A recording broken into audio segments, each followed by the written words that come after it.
Last year, the Royals were the darlings of the postseason as they captured their first World Series in 30 years. This year, the Royals are still alive and are fighting for a spot in the postseason. Their lineup is lethal, and they know how to win. This will be a crucial homestand for the defending champs. The A's are continuing to battle playing teams that are in a pennant race. Bob Melvin has the boys motivated and are grinding every game, giving their all as the season is winding down. It's the A's and the Royals, Game 1 of 4, next.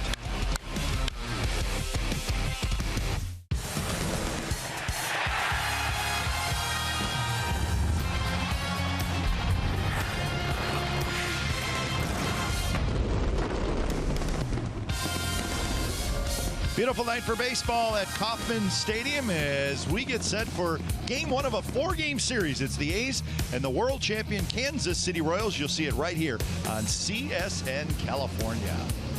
Hi again, everybody. Welcome to Oakland A's Baseball. Along with my broadcast partner, Ray Fosse, I'm Glenn Kuiper. Well, the long World Series drought finally ended for the Kansas City Royals. Last year, they won it all. They beat the Mets in the World Series in 5 games. And, Ray, trying to get back to the postseason again, and right now they're a long shot. They've had a decent year, but they got a lot of work to do in the final 20 games. They know one thing. Look at all the things that they've done this year. The July was very hard on the Kansas City Royals, but they went to the World Series as a wild card representative in 2014. They didn't win it because the Giants did, but they believe if they can get to October, they can do something special. That's what they're trying to do. You see the schedule. The A's start with a 4-game series. Actually, the people are talking what the Royals need to do to get to postseason. Win 3 out of 4 against the A's, sweep.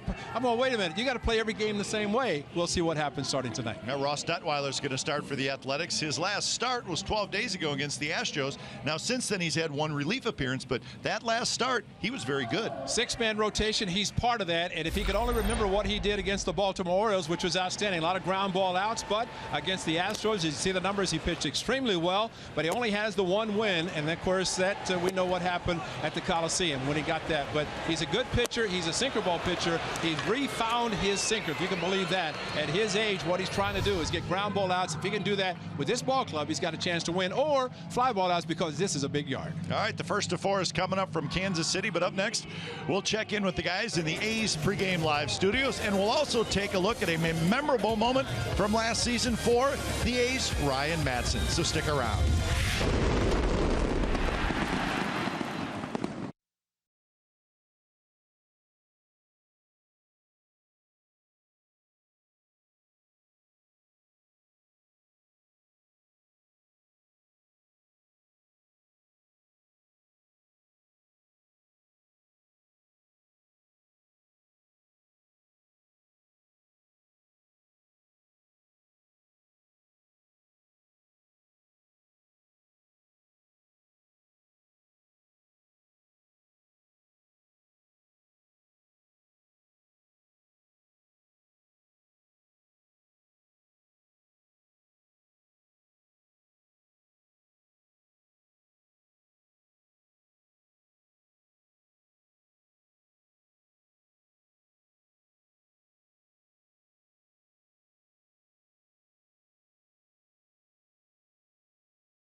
All new Jack's Brewhouse Bacon Burger today at Jack in the Box. Limited time only at participating restaurants. By Toyota, the full-line automaker with the longest-lasting vehicles in America. Toyota, let's go places. And by America's Tire. Your low-price journey starts here.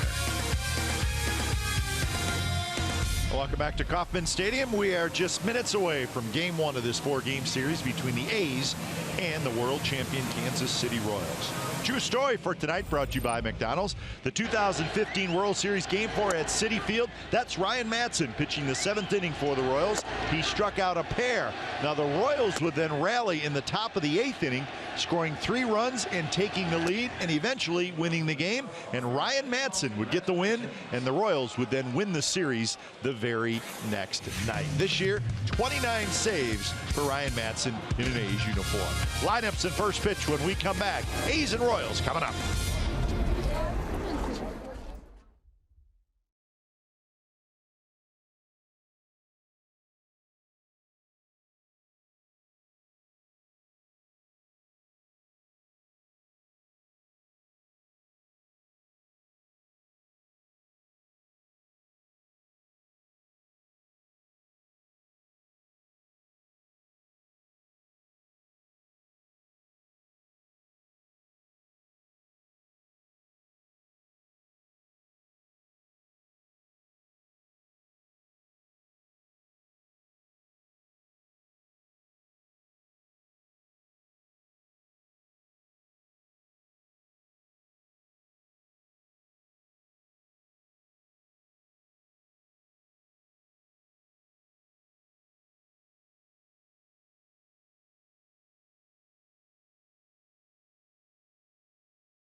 Stadium in Kansas City. Beautiful ballpark and a beautiful night for baseball as the Royals have taken the field. So Dylan G will start his warm-up tosses, and then we will get today's ball game underway. Game time weather presented by the Santa Cruz Beach Boardwalk. Get to the beach. The admission-free boardwalk is open this weekend. 80 degrees, warm today, but not terribly humid, and a nice breeze. It's supposed to cool off a little bit the next couple nights here in Kansas City. It's the middle of September, so fall is on the way in this part of the country. Let's look at the lineup tonight for the Oakland Athletics. That's Joey Wendell, and he's going to be in the leadoff spot. So Wendell will lead off. He'll be followed by Danny Valencia, Stephen Vogt, Chris Davis, Yonder Alonso, Ryan Healy, Marcus Simeon, Bruce Maxwell will catch, and Brett Eibner gets another start in center field. Eibner, a former Kansas City. And it'll be right-hander Dylan G on the mound for the Royals. When the A's last saw the Royals in Oakland, he was in the bullpen. He's made 30 appearances. This is his 30th. 14th start for the right-hander, but in that series also, Chris Young was in the rotation. Medlin was in the rotation. One's in the bullpen, one's on the DL. So Dylan G a 4-pitch pitcher. 2 and 4 seam fastball is not really overpowering. And he did pitch 3 innings of very good relief for Royals in April. So defensively, the Royals have Gordon in left, Orlando in center, Merrifield in right. That's Witt, Merrifield. And then Cuthbert, Escobar, Colon, and Hosper around the infield, third to first, and Drew Butera is your catcher. So Joey Wendell steps in the box, and we are set for baseball from Kansas City. And yes, Salvador Perez would have been in the lineup, but he's a new father today, so he left as what was the name again? Salvador? Johan Salvador Perez, right? Something like that. You said he's a pitcher, right? Ray is not talking to me. I'm not ignoring him. No, He's I know. checking with our guys in the booth who have that information. That's Will I didn't Ferrell. want it to sound like I was ignoring him. No, Will Ferrell's giving us all the information. So the first pitch of the ball game is in for a strike to Joey Wendell. Wendell, Valencia, and Vogt here in the first against Dylan G, 30-year-old right-hander. Runs a pitch inside. Umpires tonight. Greg Gibson calling balls and strikes. Demuth, Hamari, Estabrook. Dana Demuth is down at first base, and he is the crew chief. So 1-2 to Joey Wendell. Wendell, 7 hits and 27 at bats. Well, he's getting a chance to play, and of course it seems like more right-handed pitchers are facing the Athletics than lefties, and if that's the case, then Wendell gets an opportunity to play. So Escobar throws a little wide, but big tall Eric Hosmer is able to keep his foot on the bag, and that's how the ball game gets underway. A ground out to short by Joey Wendell. Well, he just sent over a thank you to his first baseman, but Escobar, kind of a routine play just to his right, or make it his left, and a throw that Joey Wendell hustling down the line.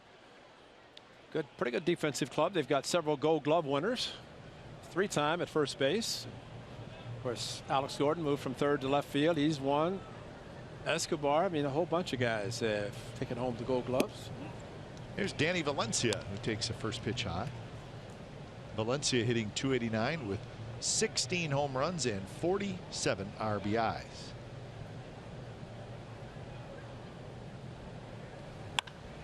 Valencia skies that one down the left field line.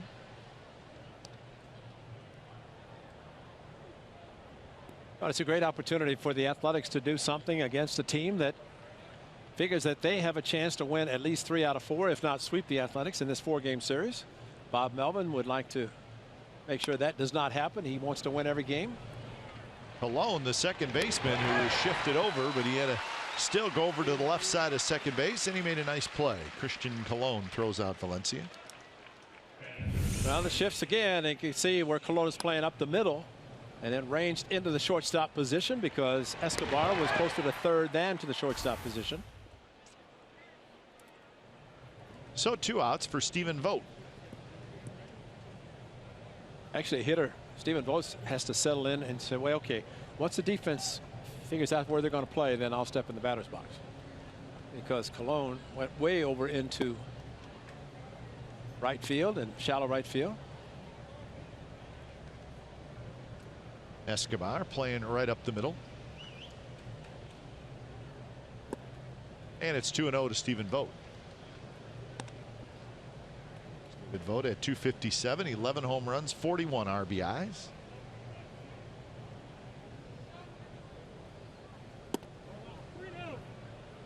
These two teams met way back in April at the Coliseum. The A's actually took 2 out of 3. Royals won game 1, and the A's came back and won games 2 and 3. And Stephen Vogt hit a couple of home runs in that series. Seems like a long time ago, and it was. April 15th, 16th, and 17th. Jackie Robinson Day on April 15th. Right. It'll be the 50th anniversary next April the 15th. Second weekend of the season. So Stephen Vogt with the walk, and here are those home runs back in April. And this is Dylan G that he hit against the right-hander at the Coliseum, and that was number 2, and the first pitch fastball jumped all over him and getting the fastball. Stephen Vogt, a very good series against the Royals. DHing again, and in fact, I think he said it best tonight. He said, I'd love to catch 162. It's never going to happen. It's not going to happen. Matter of fact, there's a guy named Jason Kendall, who's a couple of booths over, is now assistant to the general manager, Dayton Moore, that at one time came close to doing it. Chris Davis swings and misses at that one. Jason Kendall, when he was with the Pirates, actually there was not another catcher on the team. He was the only catcher.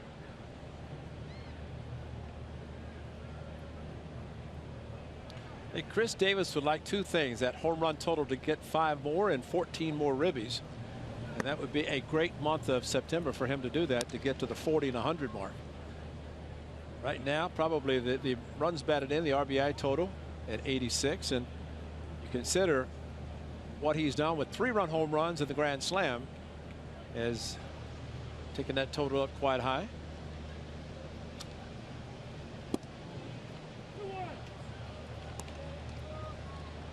Two and 1 the count. Although Greg Gibson was holding his hands up with the count, and he's trying to get the attention of the scoreboard. They have it right now. Hit hard. Colon, jump throw to first, and they got him. Sensational play by Christian Colon, the second baseman. Yeah, they're going to check it. Bob Melvin's having Mark Kotsay call up and see if they're going to take a look at it. Great play by Colon, considering in shallow the outfield and across Hosmer, stretching and bang bang. It's probably going to stay as is. It's not going to do it. Great play. So what a play to end the top of the first inning. No score as we head to the bottom of the first.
Top of the first. The lineup for the Royals has Whit Merrifield leading it off in right field. Paulo Orlando in center. Hosmer, Morales, Gordon. Guys in the middle. Chesler, Cuthbert is the third baseman, and then Escobar, Colon, and Butera. And the Missouri native gets to pitch again in the state of Missouri. He pitched against the Cardinals in St. Louis, where he makes his home. And now in Kansas City, he'll do the same as he tries to pick up his second win. His first came in his first start as a member of the A's against the Orioles. They're looking for the first win against the Royals. Just one loss. He's not pitched much against them, but in the rotation for the Athletics. This is Whit Merrifield playing right field. Hitting .281, a couple of home runs. Just brought back up at the beginning of September for the second time. He's had a little bit of big league time this year for Kansas City. Sitting on a little 7-game hitting streak is Whit Merrifield.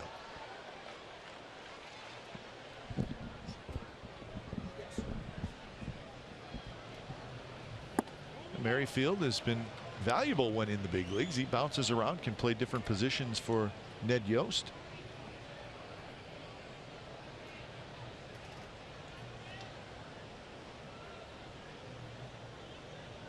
Starting in right field today. He's also seen time at third base, second base, and out in left field. They like to have the versatility. He may not play much in left unless Alex Gordon is on the disabled list or getting a day off. But playing different positions has to help. Semien scoops it up. Airfield runs well. So Semien on to first. And they get out number 1. Defensively for the Athletics tonight, Chris Davis is in left field. Brett Eibner, the former Royal, is in center. And Danny Valencia, the former Royal, is in right. And Healy, Semien, Wendell, Alonso on the infield, and Bruce Maxwell is your catcher tonight. Maxwell's swinging a hot bat lately. So with 1 out, here's Paulo Orlando.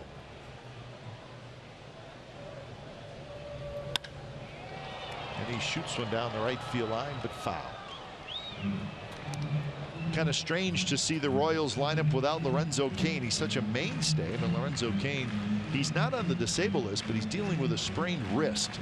It's been bothering him for a while. And trying to play through it. And the Royals decided that he's going to sit out for a week, and hopefully it'll feel better and he can play the final couple weeks of the season, but they're just not sure. Yeah, I was told he may not play again this year. Maybe not. Yeah, just I guess the wrist is bad enough, but with the 40-man roster the month of September, they do not have to DL him. Of course, he can always run. He's a tremendous base stealer and base runner. But certainly a different, I mean, there's some different names in there for the Royals. Of course, Mike Moustakas hurt his knee early in the year. He's out for the year. So Ned Yost has had a deal with injuries this year, which a lot of teams do. But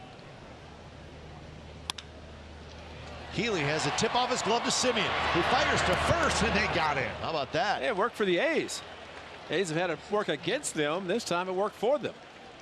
Heads up play by Marcus Semien, backing up Ryan Healy with the ball off his glove. And if you're Royals, you're saying, wait a minute, we don't want this. Pablo can run well. Orlando down the line, and Semien, though, excellent play with a good stretch at first. No smile from Ross Detwiler. Remember his start against the Orioles, 12 ground ball outs. He is a ground ball pitcher, and that's what he wants more than anything. So with 2 outs, here's Eric Hosmer. Hosmer having a very nice season, 277, 23 home runs, 91 RBIs. You hit 2 home runs against Chris Sale in one game and hit 3 overall. You're pretty good against lefties. I mean, the one thing about the Royals, there are certain guys in the lineup. When Moustakas is healthy, he's a lefty. He plays every day. Gordon, and Hosmer, of course, also does the same thing, plays against lefties and righties.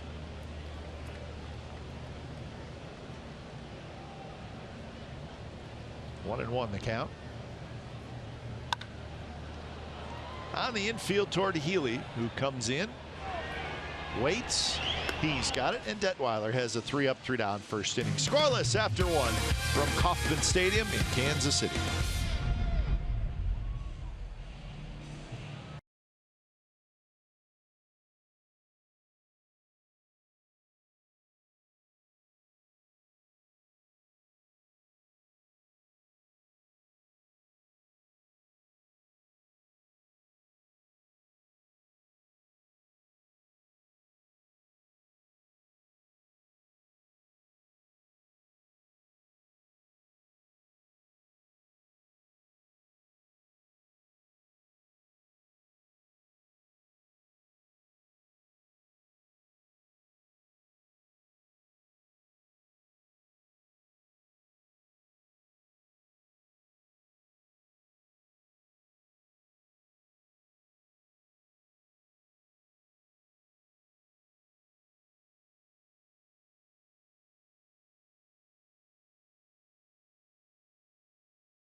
Second inning, time now for the Nissan Keys of the game. 6-man pitching rotation. Ross Detweiler is one of those, and he is pitching tonight. We'll see 5 other ones to follow Detweiler.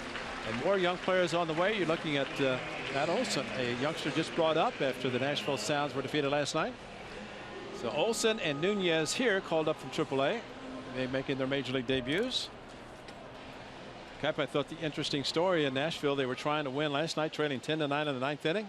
Bases loaded, 1 out. Last 2 batters, Nunez and Olson. They made outs and they're in the big leagues the next day.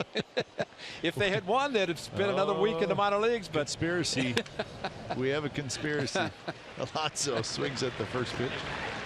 Yeah, they had a wild game last night, right? Yeah, they were down by a lot. They came back, took the lead, and then gave up the lead and had a shot to win it late, and they could not. And we found that out when we got off the plane, and that is when we were told that, well, we're going to get 2 new players tomorrow. So Matt Olson, the young man right in the middle, he's a big, strong left-handed hitter. May have seen him in spring training. In fact, he played quite a bit in spring training. First base and right field, so he's got a couple of positions. But he's a big fella, just 22 years old. Chad Pinder, the veteran, talking to him and welcoming the rookie. Pinder's got 5-10 days, and Olson his first day. Renato Nunez, a right-handed hitter. He is 22 years old as well. A's think highly of both of them. Well, they think highly of Ryan Healy as well, as Healy rips one into left field for a base hit. First hit for the A's. And a hanging slider and all over it. He recognizes breaking balls very well. There was a hanger in the middle of the plate, and you know, hitters typically will set up for a fastball. They'll look fastball, make an adjustment on a breaking ball, and that is an excellent way to approach it. So 1 out runner for the Athletics. We were here when Eric Hosmer made his major league debut. Parents were here is when he turned. I remember Cap, and I know we were doing the game, but he turned a 3-6-3 double play first inning, and I said, oops, forget what he does hitting. He is an excellent first baseman. He's a 3-time Gold Glove winner. He's an excellent player all around. Well, to show how good you are as a TV baseball analyst, I believe at that time you said he has Gold Glove potential. Yeah, well, now I don't know if you said that, but I think that knowing you probably did. Well, he is that good. I mean, he's known as a very good defensive first baseman, and what he's done offensively right in the middle of the batting order. And you know, he had a big triple against the A's in the 2014 play-in game, the wild card game, which was huge. And that was off the left field wall in a game in which the A's had the lead. He had a triple off the wall, and just a tremendous player. You hit lefties as well as he does and play first base. Complete package. 3-1 now to Marcus Semien.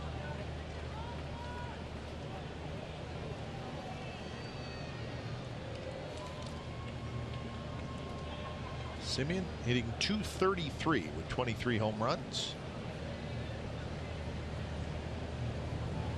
And he lines this one to left field. Gordon coming in, and Gordon grabs that liner. Nothing falling right now for Marcus Semien. Well, I hit it the wrong direction. This outfield, the largest square footage in the American League. And Gordon plays left field as well as anybody here. And you get a line drive, you think you have a hit, and you realize how shallow Gordon is playing because he can go back on the ball. That's a chain link fence in right field and left field, where Gordon is playing in left field. So if he goes back on the ball, matter of fact, he's injured himself running in to the fence.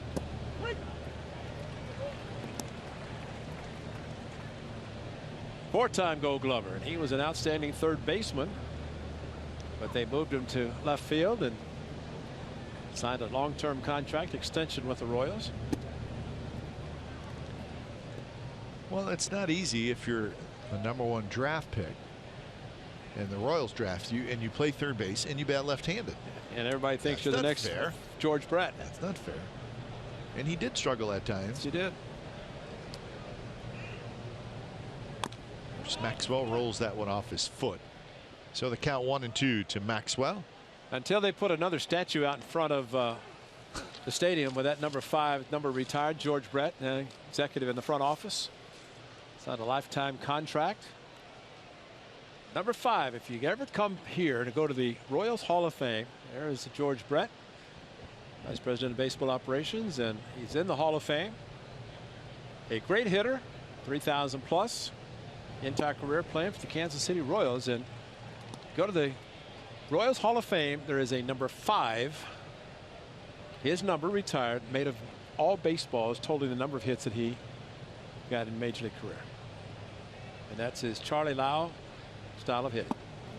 Ray, is it bad that as our camera was showing that George Brett statue, the first thing I noticed was the pizza sign right above it? Is that a bad? Does that say something about me? Yeah. As you are saying these wonderful things about George Brett, well deserved. I saw that pizza thing right above his head. That's terrible. I can't help myself. See, that's what I was looking at. Custom crust pizza. Yeah. It's like.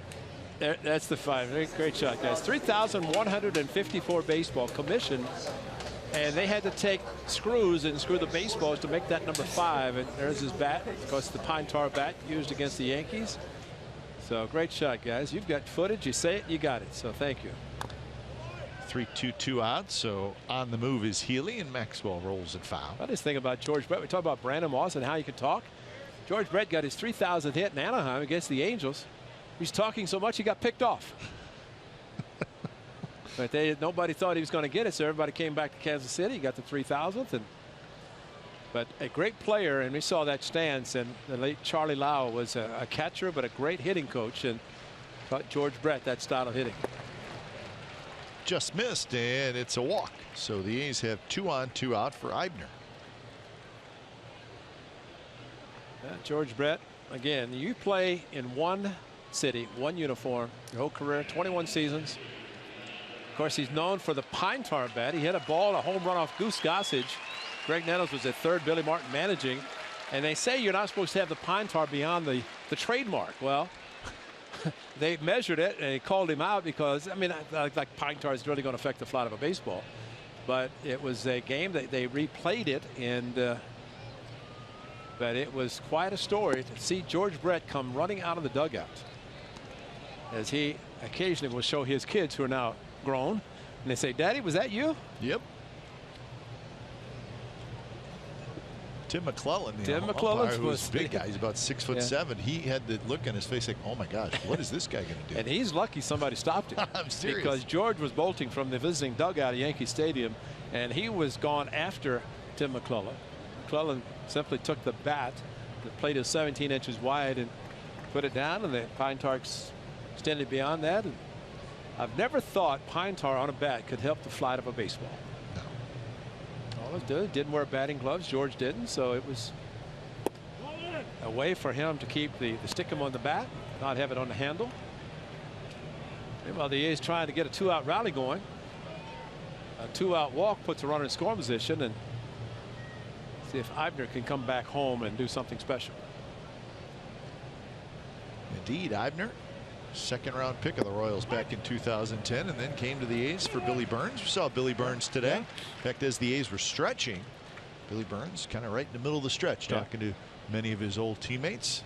So Burns for Eibner was the trade. Brett Eibner got a nice round of applause from the hometown crowd.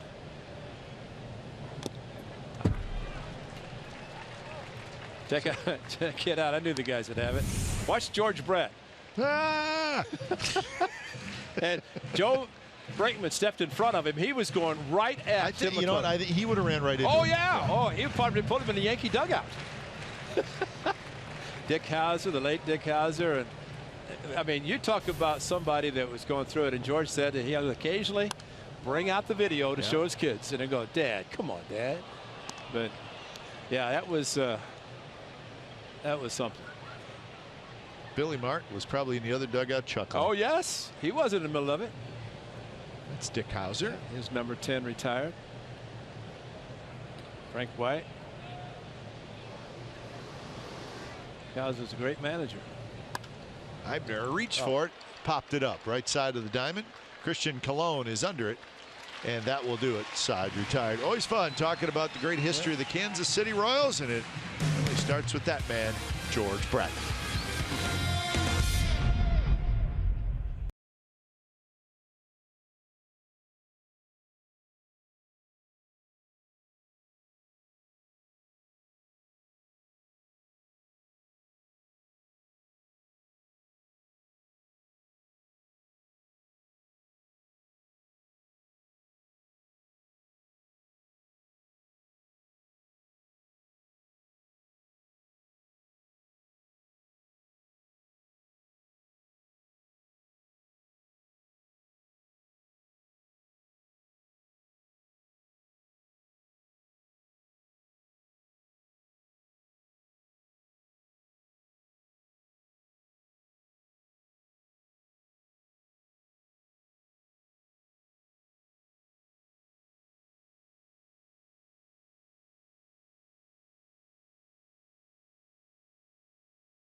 A stadium blanket with any new AAA membership. Visit a participating AAA branch today. Restrictions apply.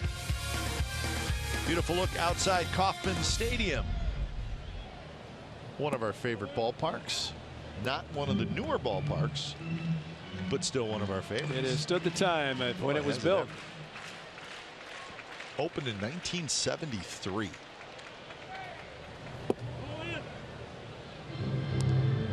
And when they had the All-Star game, won 73, and then they had it again a couple years ago. Yeah. They put $250 million worth of renovations here. Kendrys Morales leading it off. He was the American League Player of the Week last week.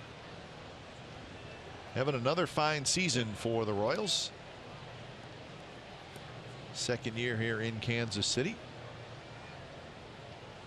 Oh, how about that? Youngsters having fun. Hey, kids, let's go to a ball game. Okay, Dad, you watch the game. We're going to have fun. Yep. Ball stays down on Healy, and he makes a nice play. Healy was waiting for a nice big hop, and it certainly looked like that's what the ball was going to do, and then it just stayed down. Well, he's reacting to it, but that's how you react to a play, knowing that the hitter, Kendrys Morales, is not really fleet of foot. You have time to make the adjustment. I remember the two stadiums, and I mentioned 1973, but the bottom line, there was a football stadium built behind us called Arrowhead Stadium for the Chiefs. They had a big comeback yesterday. And then, of course, the Kauffman Stadium. Ewing Kauffman, his wife. But I mean, it's a great. I mean, it was built far enough away from downtown that they could extend. They have the expansion and tailgating, all kinds of good things going on. One pitch to Gordon, claps it foul. Yeah, I wouldn't say it sits out in the middle of nowhere. That's not the case, but it's off the freeway, and it is a I don't know how far from downtown, 5-6 miles maybe, guessing, but it's out far enough where there's giant parking lots for the football and the baseball. 1-2 pitch to Gordon, a little bit outside, 95 miles an hour from Detweiler.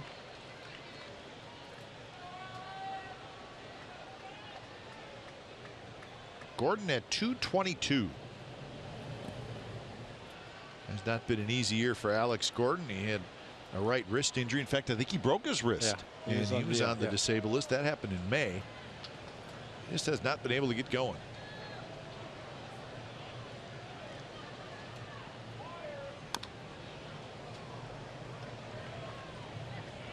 So 2-2 the count.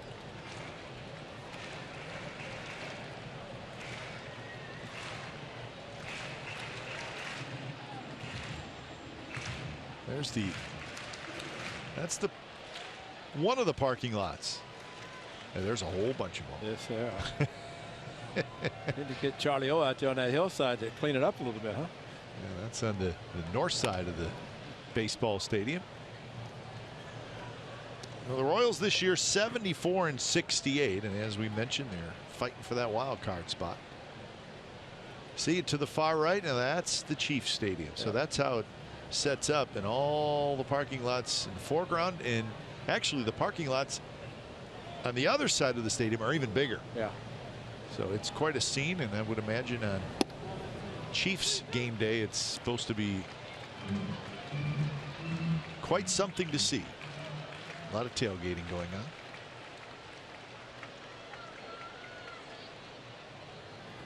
Gordon takes low and he gets the 1-out walk. So how has the season broken down for the Kansas City Royals? Well, a good start. In June, right around 500. July, it really pushed them back, but then they bounced back in August. So I guess you could say August made up for July, and so far in September 5-4. When it's all said and done, Ray, they're 6 games over 500, but they're 4 games back of the second wild card. And between the Royals and the second wild card team, the Mariners, Astros, Yankees, and Tigers. So I don't know, however you want to put it, but it's desperation time for the Royals if they want to get back to the postseason. And all the more reason to understand why it's very hard to repeat. Good call. because there's so many things that have to happen for you. I mean, you get October and you get hot, you can win it, and you try to do it again. And once you get the taste in your mouth, you want to win it again. And it's not like they're not trying to. See, Ray, there's the wild card, and they're not even on it. Exactly. They're the next team right after Houston. So you got to get past all those teams. That means 4 teams ahead of you have to go in a slump. So Chesler Cuthbert gets a base hit, and the Royals have 2 on and 1 out. Well, out in front, a ground ball, but there's a difference. You get a ground ball, it gets past the third baseman Healy into the outfield. And at one time, this was an artificial surface, and they had the players to take advantage of it. Real grass now, and Ross Detweiler trying to get his ground ball to get a double play, something that your ground ball pitcher, you're always hopeful of getting that. Here's Alcides Escobar. 268 for Escobar.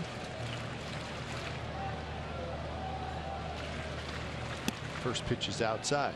So Moustakas out for the year. Gordon was on the disabled list for quite a while.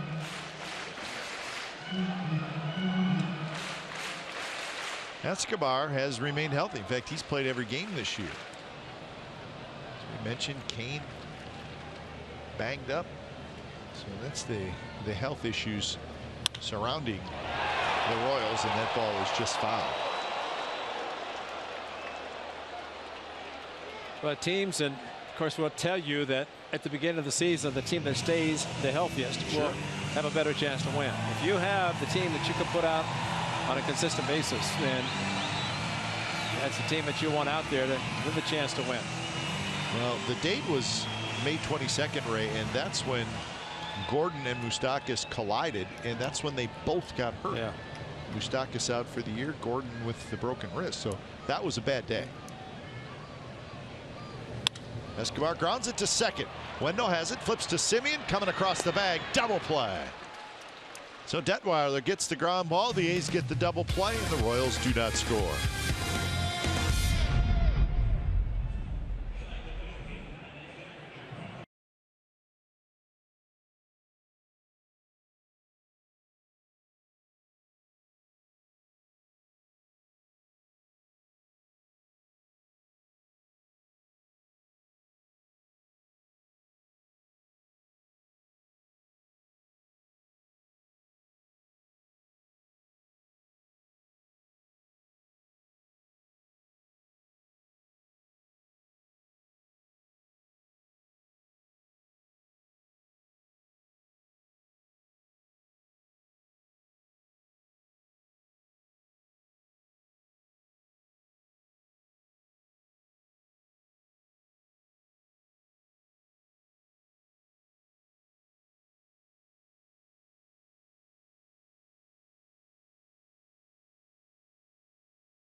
Looking for 2. Taylor made to second, to short, back to first base, and there's your 4-6-3 double play. Ross Detweiler, the ground ball pitcher, pulled his hand back, which was a nice thing to do considering that's going right at his second baseman. And Joey Wendell will lead it off here in the third. No score. A's and the Royals. A's coming in with a 60-82 record. Trying to finish strong, but they have struggled as of late. They've lost 3 in a row, and they've lost 9 out of 12. Tough series over the weekend against the Mariners. A's are 27-40 on the road. They're 13-16 against the Central.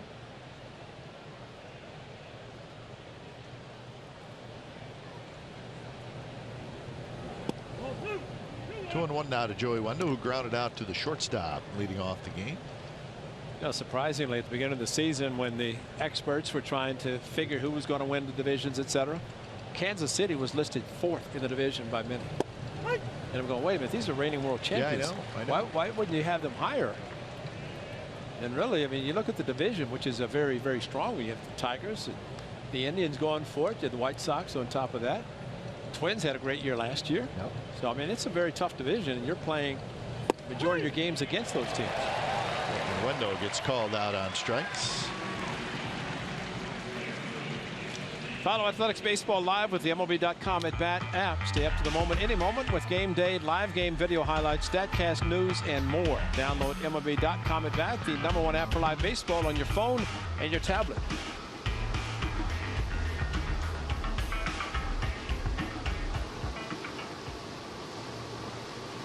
Fountains have been here since, well, pretty much day one.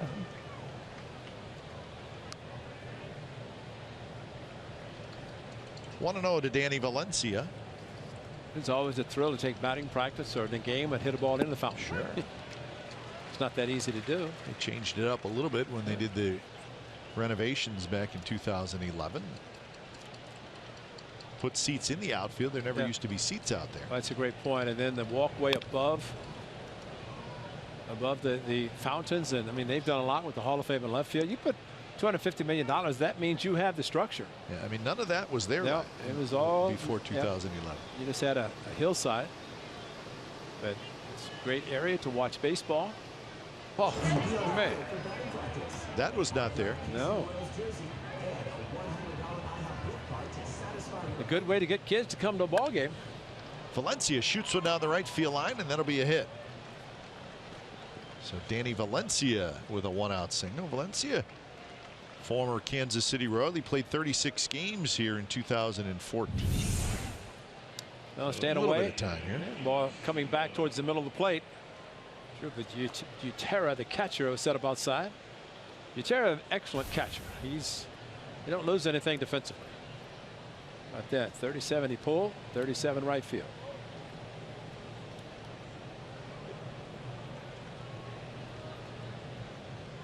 So here's Stephen Vogt. G out of the stretch. Gray mentioned it earlier. If you're just joining us, Salvador Perez, he was in the original lineup, but yeah, a little family matter to take care of. It's all good.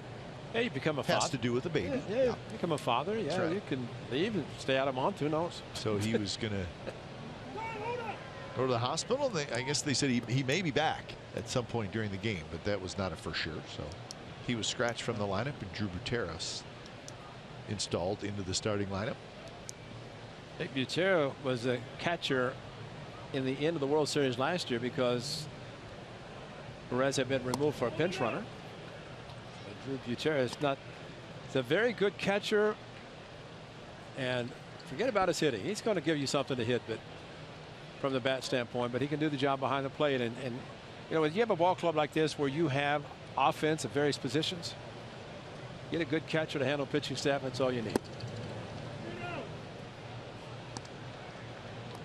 3-0 now to Vogt with Chris Davis waiting in the on deck circle.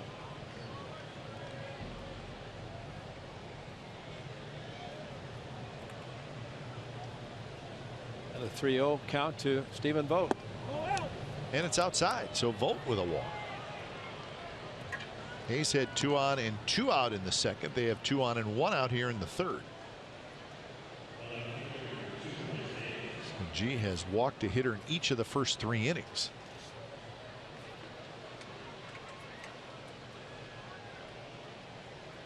Dylan G had a couple decent years with the New York Mets.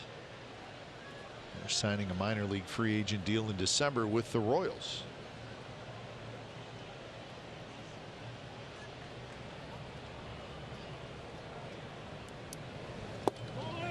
Pitches inside to Chris Davis. there's the new baby. Salvador Perez, a father. So again, congratulations. Fortunately, he's a Gold Glove winner. He has good hands. He can hold the baby. Yeah. He's a good catcher, and the one thing Ned Yost has to do is try to figure out how not to play him, because he knows he needs to rest him, but man, he plays a lot.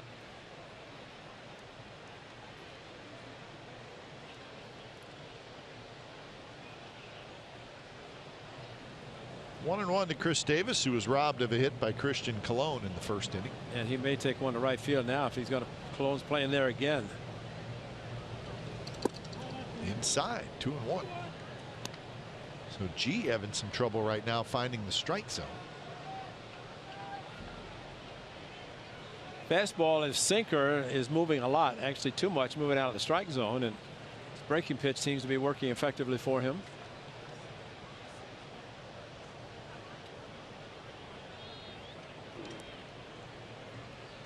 Valencia at second, Vogt at first.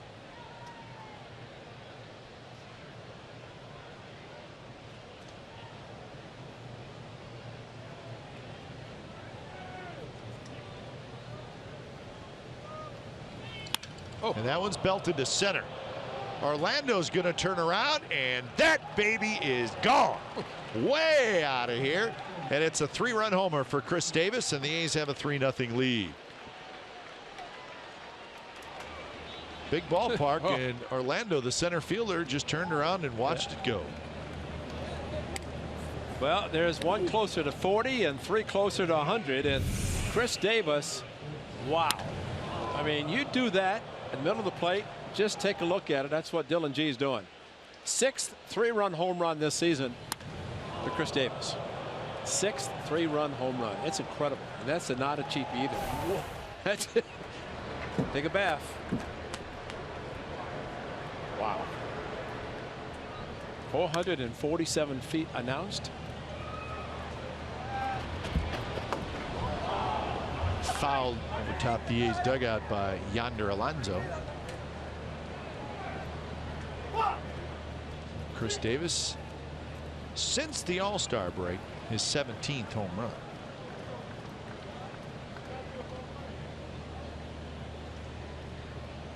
So the A's with a 3-0 lead here in the third. A cue shot towards short. Escobar throws out Yonder Alonso, 2 outs.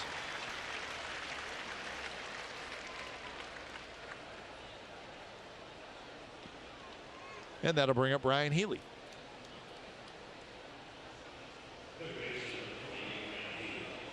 Say what you want about the A's, and a lot of young players playing, but they still have the big guy in the middle, for Stephen Vogt. A couple of walks tonight, scored in front of the 3-run home run. Chris Davis, though, you put his bat in the middle. Still a young player himself, and great to see the A's organization with him in the middle of the lineup.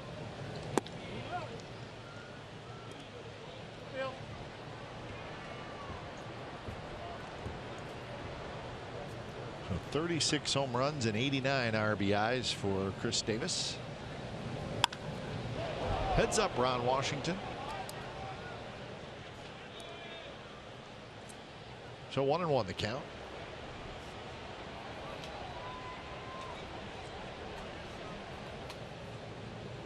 Healy had a base hit in the second inning.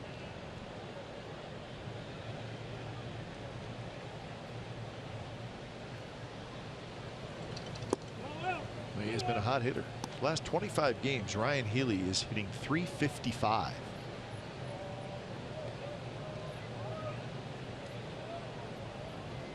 He's not getting tired. He's too young to get tired. Every player, position player, should be thinking one guy, Cal Ripken Jr. Nobody will catch him, but nice to think about him anyway.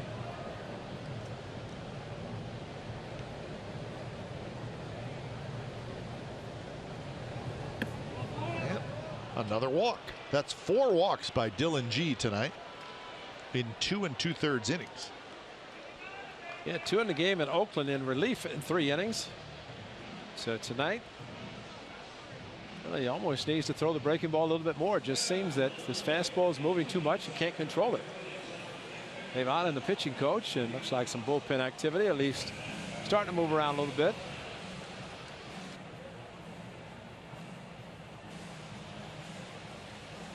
Golly gee. Last 7, 3-2, 3.58 ERA after a tough start for Dylan G. Has not looked real sharp today. Golly gee willikers. That boy Hoodie, Josh Hood. I mean, that's great, Hoodie. It's creative, man. Simeon takes outside.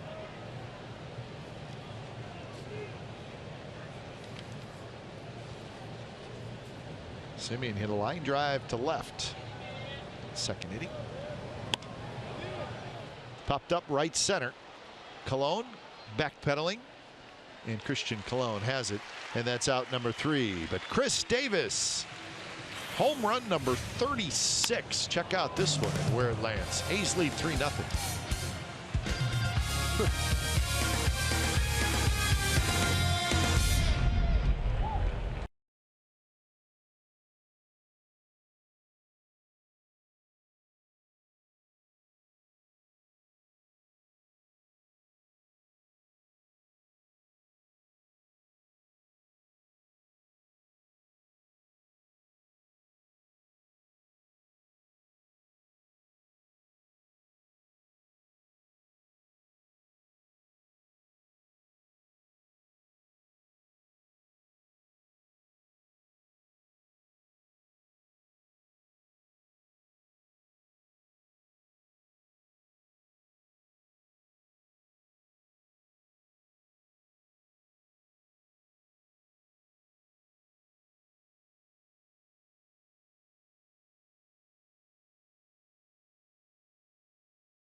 Homer, and the A's lead 3-0. Bottom of the 3rd. Cologne, Butera, and Merrifield. First pitch from Detweiler is in for a strike.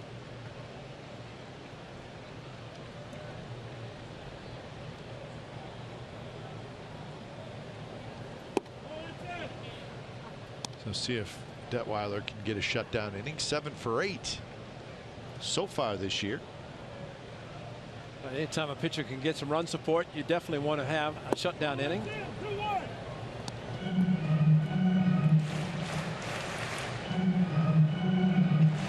Cologne playing second base for the Royals. Had some big hits for the Royals. Simeon handles an in-between hop and throws out Cologne. I remember Omar Infante was released in June. And Infante has another year in his contract. It's kind of like the Billy Butler situation. And Infante was pretty good his first year, but last year he had some shoulder issues. Got hurt, yeah. And just could not get going. Yeah. Remember they traded for Zobrist to play second. That's right, yeah. And the A's will see pitch Sean Manaea, recipient of that trade, with Zobrist now with the Cubs.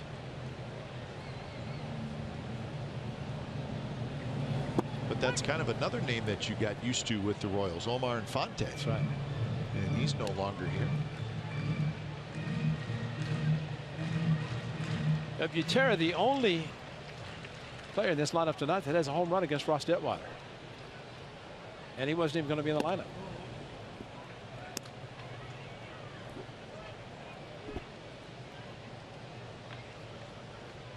That's why the Royals, and you talked about the players playing different positions, you like to have the versatility. Zobrist added that to them. And Butera basically is backing up Salvador Perez. Perez, as we mentioned, very hard to get him out of the lineup, but when he is out, Butera, a nice piece to put back behind the plate to handle the pitching staff. You note that Saul 2 for 2 against Detweiler. He's probably ecstatic whenever Salvador became a father today. Yeah.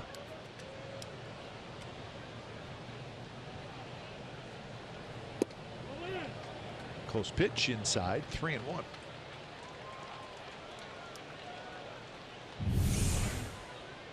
And just off the plate, and you know, a sinker ball pitcher, fastball inside, you don't really get a lot of ground balls.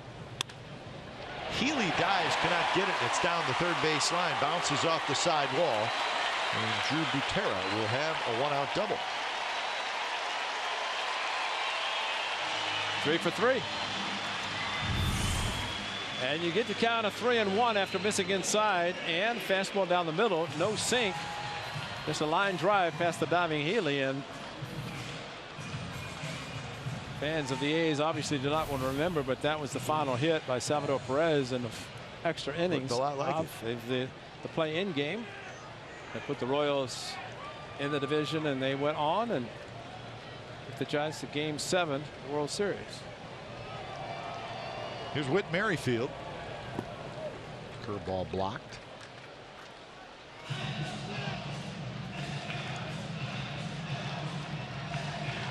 The Royals won the wild card that year. Last year they won the division by a whole bunch. And 95 wins last year.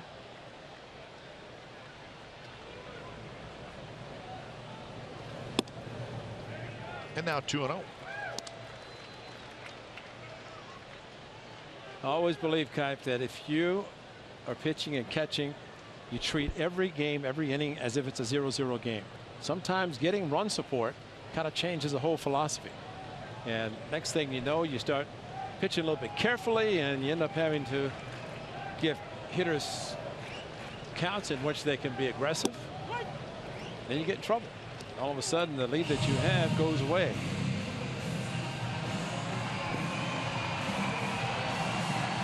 Detweiler pitched in relief a week ago today on Labor Day at the Coliseum against the Angels. Came in after 3 innings. That was the Alcantara start. And Angels scored 4 runs in the 4th inning. That was the last inning they scored.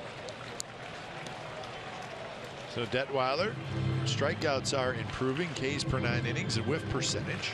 First 3 games, last 3 games. That start we showed you highlights of at Houston on the 31st of August. He had 7 strikeouts in 7 innings. 3-1 pitch is popped foul. The right side.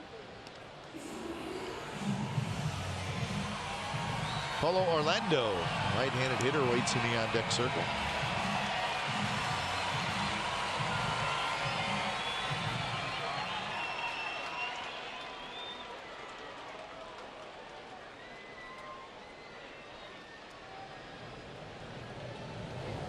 Two pitch misses outside. He walked him.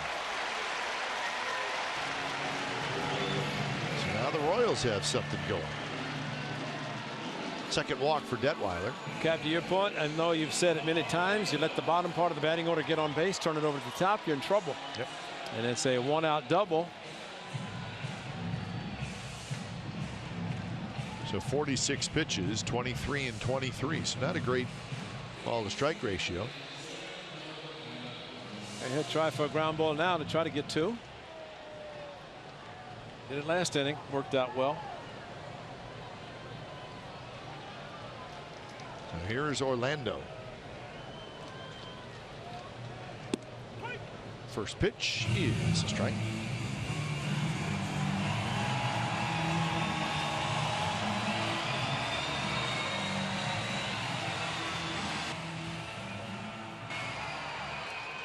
Orlando hit a shot that went off of Healy's glove in the first inning, and it bounced right to Semien, who backhanded it and threw out Orlando at first. And Orlando's very fast. Detweiler, after walking Merrifield gets out ahead of Orlando 0-2.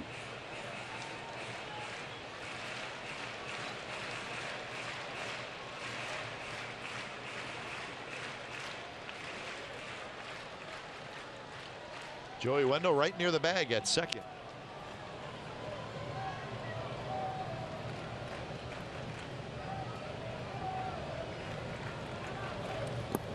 In the dirt, vote with the block, or make that Maxwell with the block.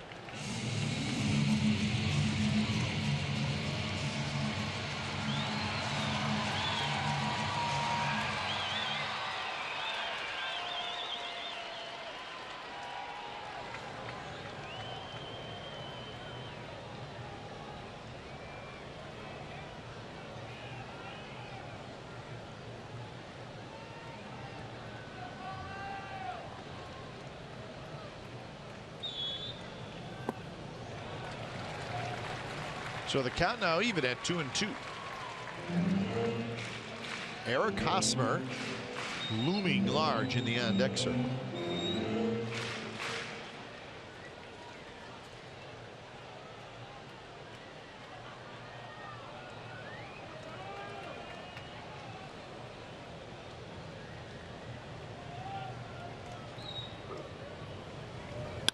And that one hooked down the left field line. That's trouble.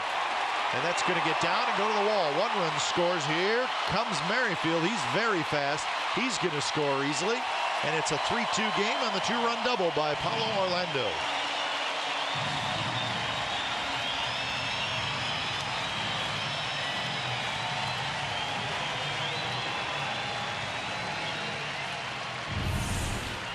Try to go at fastball inside. He pulled the hands in perfectly. And again, you're looking for a ground ball. I just find it hard to believe that you can get a ground ball by pitching inside. And you want the movement, the turnover, and try to get a hitter, try to roll over and pull a ball on the ground. Even though Orlando is fast, Merrifield might beat him. He was flying around the base. He's very fast. Wow. We had heard that about Merrifield, and we saw it firsthand. So a 3-0 lead is now a 3-2 lead. Butera leading off a 1-out double, and then back behind him, Merrifield, who walked.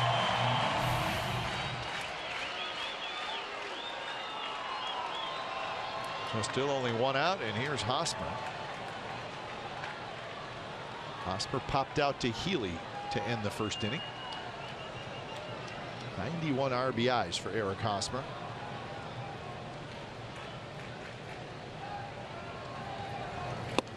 Takes a fastball inside. Hosmer has 1 more year before he becomes a free agent. I like his chances. Yes, and that's why Dayton Moore, the general manager, looks at a few guys like Moustakas, Hosmer. Gordon is signed long term. Gave Salvador Perez a new contract, which kind of set a precedent. But he signed a very, very team-friendly contract that, after becoming an All-Star, World Champion, MVP, they tore it up and gave him a new one. There's a few other players around baseball, like Paul Goldschmidt, who had a team-friendly, and a few other players, but nothing else has come out of that original change by Dayton Moore. I think all those Royals players that you mentioned are all good players. I don't think any of them are in Hosmer's category, and that's why the money he's going to get is going to be much, much larger than that. I mean, Ray, right now he's 26 years old. Yeah, you're right. So he's going to be a free agent at the age of 27. I mean, he legitimately could get an 8 to 10 year contract. Yeah. Yeah, you're right. And, you know, he really is at a position, not only is he a Gold Glove first baseman, but he's a power first baseman. Pokes that one down the left field line. Davis hustling over, and it is foul. He just kind of poked at it. And hit at the base of the wall.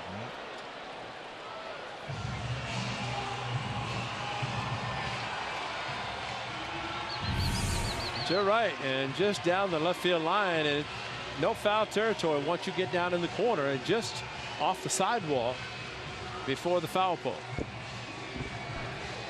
But amazing the ball carried that well, considering he just did try to protect with a couple of strikes and poke at it. He's got 46. How about that, huh? Yeah. Another two hit off Chris Sale were left field home runs. And there you go. Rips one toward Davis. Davis is over there to make the catch. So a loud out by Eric Hosmer. 2 outs for Kendrys Morales. Well, he had a good pitch to hit. He hit it well, but ball slicing back enough to Chris Davis. He's able to get it.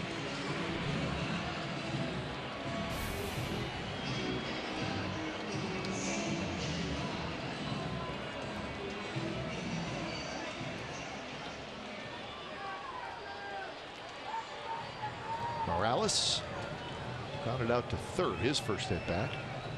He's knocked in 78.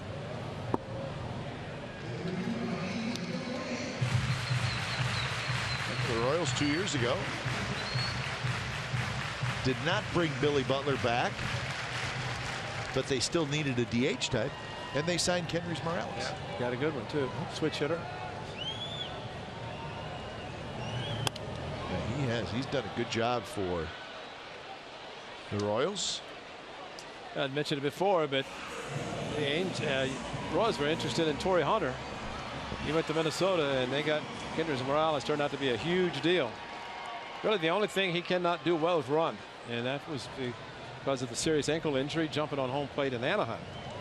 Is a member of the Angels. And listen to these numbers last year, right? 290, 22 homers, 106 RBIs, and 41 doubles. Yeah.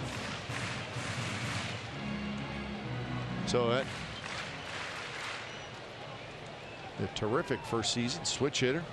Yeah, hit your homers on the road and doubles at your home park. That's working. Morales turned 33 years old in June. Royals have a club option on him for next year, so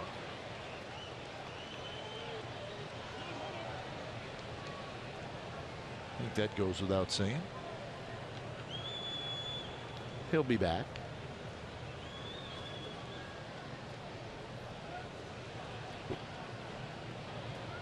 Greg Gibson, I think, giving Kendrys Morales a little time.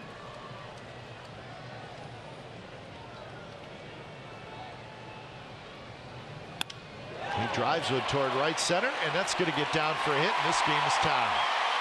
Orlando comes around to score. So Kendrys Morales, he got into a hitter's count rate, but he didn't try to do too much. Yeah. Now we saw Big Papi David Ortiz, and we just see another guy who knows how to drive in runs, and that's the key. In reality, you see where Danny Velez is playing. Why play so deep? Because opposite field, he has power, but he's going to do that more than he's going to hit over the head. And I think that's where the opposite field outfielders can play a little bit more shallow. We saw Gordon do it against Simeon, right-handed hitter and the left fielder. Kendrys Morales extends his hitting streak to 14 games.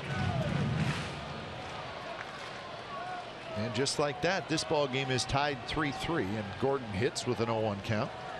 Gordon walked in the second inning. Healy scoops, throws, side retired. So a couple of doubles, a single, a walk, and 3 runs for the Royals. So it's a 3-3 game after 3.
To bring the Science of the Game program to local 1st through 8th graders. Area students have the opportunity to earn a pair of tickets to a regular season A's game by completing fun and challenging science equations about the game of baseball. Get more info at athletics.com/science. Still think you'd accomplish that, Cap. I think you'd be great at science. That's funny. Maxwell on the first pitch lines a base hit to right field. Hey, whichever pitcher gets a shutdown in, he might win tonight. Yeah, that's a good call. Wow. Chris Maxwell continues swinging a bat hot. Walked in the first inning. Very calmly attacks a pitch to pull it into right field. Remember, he was at the Coliseum, hitting a lot of balls the opposite field, center field. It's not a good average. 13 out of 22. So the A's will try to come back after taking a 3-0 lead, only to lose it.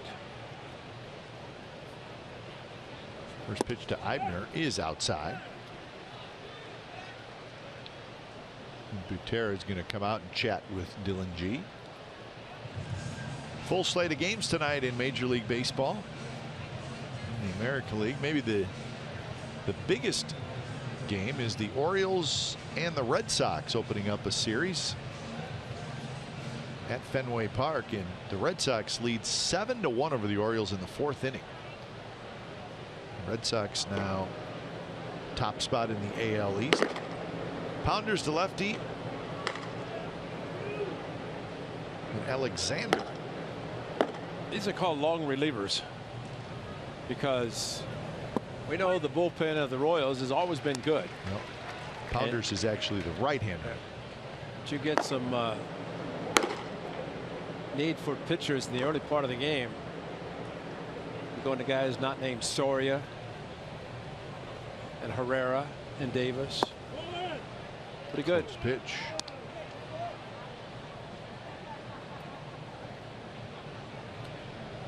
So 2-1 the count to Brett Eibner. Joaquin Soria. He's come back from injury and pitching well. The Royals gave him a big contract. 3 years, $25 million. A few of those guys in the bullpen could just sit there and not even be thinking about the game until the 7th inning or so. 6th inning maybe.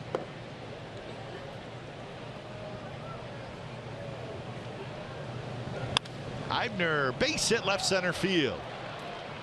Maxwell is going to round second. He's going to try for third, and he will make it as the throw comes back into second base. And the A's have first and third. You know, Cap, this is somewhat similar to Coors Field, except you don't have the altitude and the way the ball carries. But this is a huge outfield. And if you don't go to first and third in this park, I mean, this is one that should be automatic, that if you're at first base and the ball to the outfield, Maxwell gets to second base. He almost stopped and then went on. They're going to throw to second. That's Gordon throwing to second, but he had to run a long way to get to the ball in left center, and he had to make sure, but just turn it on and get it going. Still have young legs.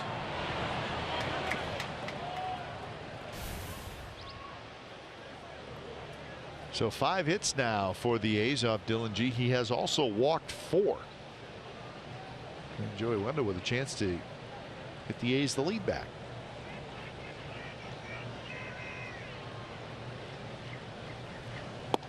First pitch is a strike.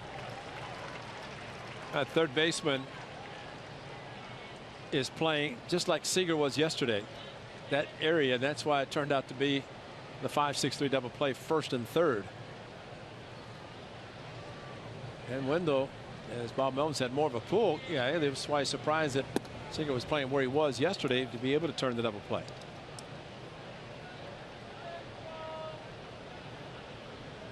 Joey Wendell has grounded out, and he has struck out so far.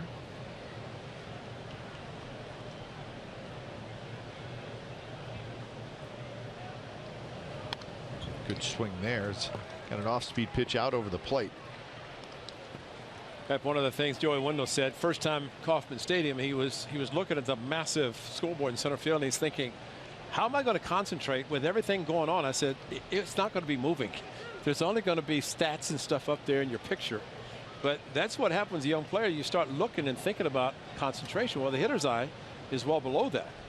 And you can see in the top of your screen that that's where he's looking and where the pitcher's throwing the baseball, not so much up high. Hits this one deep into right center field. Orlando on the move. Orlando's going to make the catch. Spins around. Gets it back in quickly. Maxwell comes in to score. Sacrifice fly for Joey Wendell. And the A's have the lead back at 4-3. Guess he was concentrating quite well, and that might be it. And Yost, the manager, going out, and Joey Wendell drove it deep enough. And you know, there's a perfect example of why it's important to go first to third. On a ball that's in the outfield, a base hit, I want to keep the double play in order. You go to third, Maxwell can score on a sac fly by Joey Wendell. So when it's time for change, think Speedy Oil Change and Auto Service, your oil change, tune-up, and repair experts. So bullpen action early for the Royals.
No, it's Superhero Fireworks presented by AAA. These postgame fireworks will be set to some of the best music from superhero movies.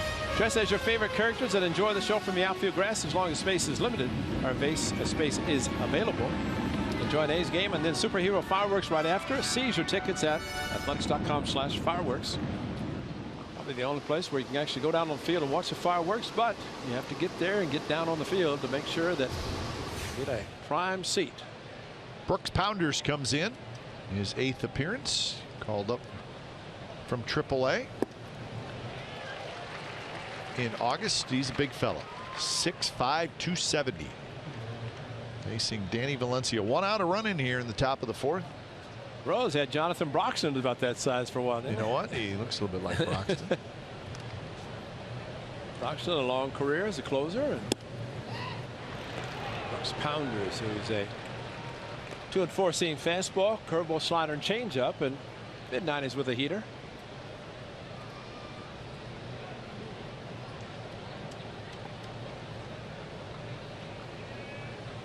So one of those guys that you bring in when you're trying to get some innings and maybe use a full array of your bullpen until you hopefully can get a lead.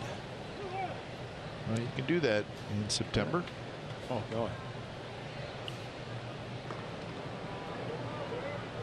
Alexander stays throwing. The gentleman on the right is the veteran Chris Young, who is now pitching out of the bullpen.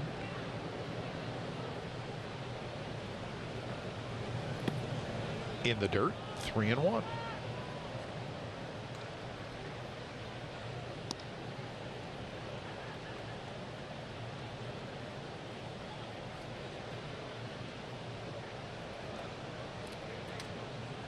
Valencia has grounded out, and he has singled and scored on Davis's home run in the 3rd.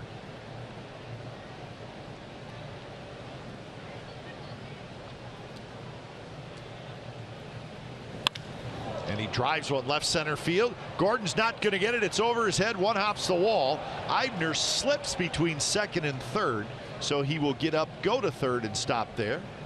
Second and third, one out.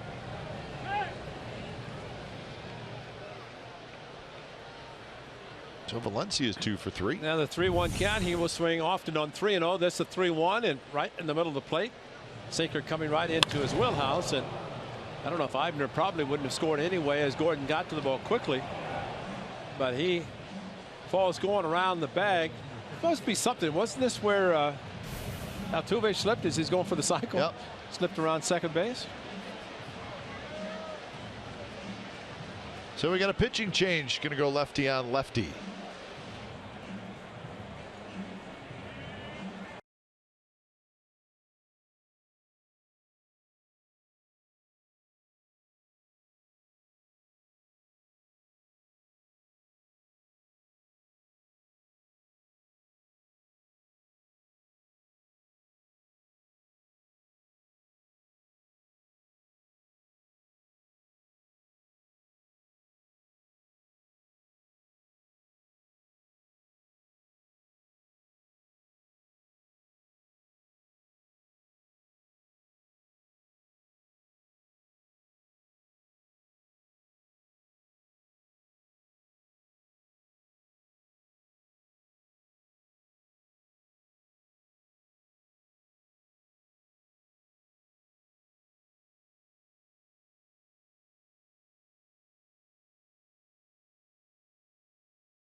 Week as insider Joe Stiglitz talks baseball with players, coaches, special guests, and more. This week's Joe's guest is Chris Davis. He had a 3-run home run already. A's Insider Podcast with Joe Stiglitz on CSNCalifornia.com, sponsored by Max Muscle Sports Nutrition. It's also available on iTunes.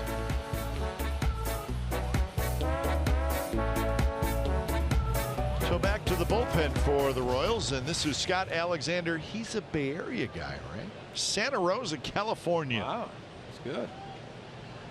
Well, hello to all the folks back in Santa Rosa.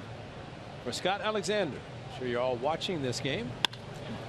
And Stephen Vogt with a base hit to right field. 1-run scores. They're going to wave home Valencia. He's going to score. It's a 2-run single for Stephen Vogt, and the A's lead 6-3. So Vogt does not wait around against the left-hander. And so much for the matchups. But that's what Ned Yost is trying to do. Stephen Vogt walking a walk in a 2-run single on a high cutter. Slider that stayed up, and Stephen Vogt running hard to first over the leap of Colon at second base. And yeah, it's really disappointing for both clubs because one team gets a 3-0 lead. The other club ties it at 3. And then the other club scores 3, and Ned Yost is making another situational move. So for Santa Rosa. Welcome to September baseball. Yeah. If there's ever a reason to change the roster rules, you're seeing it right now. Yeah, this guy could come in and pitch 8 innings, though. Chris Young.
Well, Dylan G, a fastball center cut.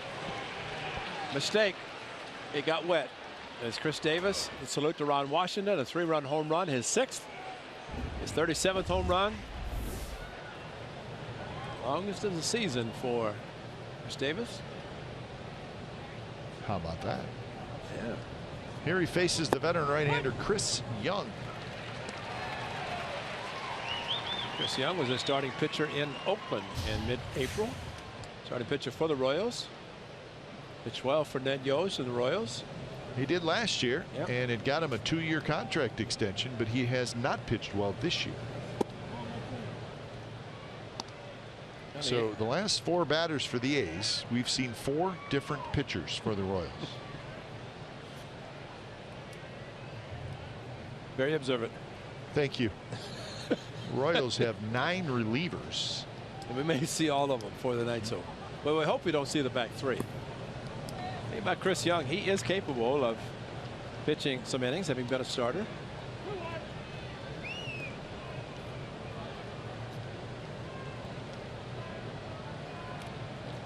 So 2-1 the count.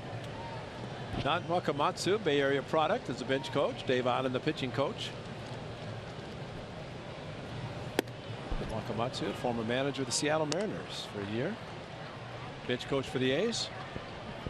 Catching guru, really helped Kurt Suzuki. And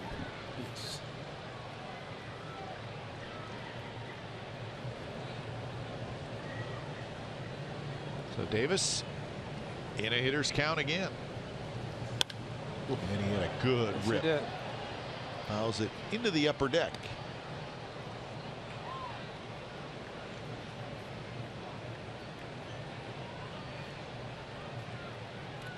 So now full count. Vogt is the runner at first. He singled home a pair here in the 4th.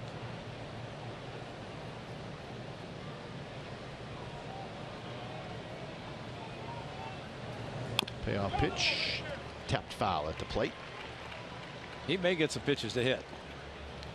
It's already gotten a few.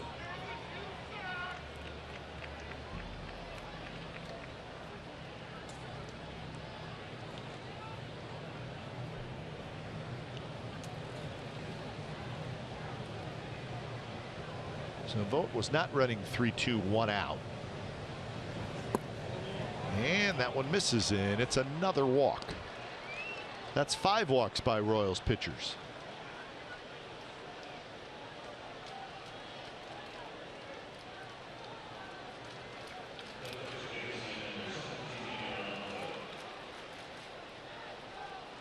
So 2 on, 1 out for Yonder Alonso.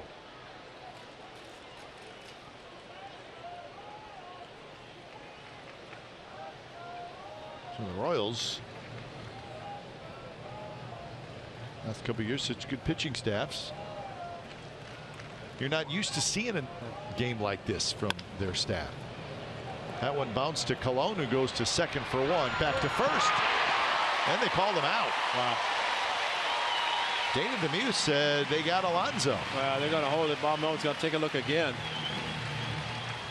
From the naked eye, it did not look like he was out. Almost didn't look like that Escobar was even going to throw. Looked like Alonso kind of shut it down, and I think he's safe. Ball's got to clearly be into the glove.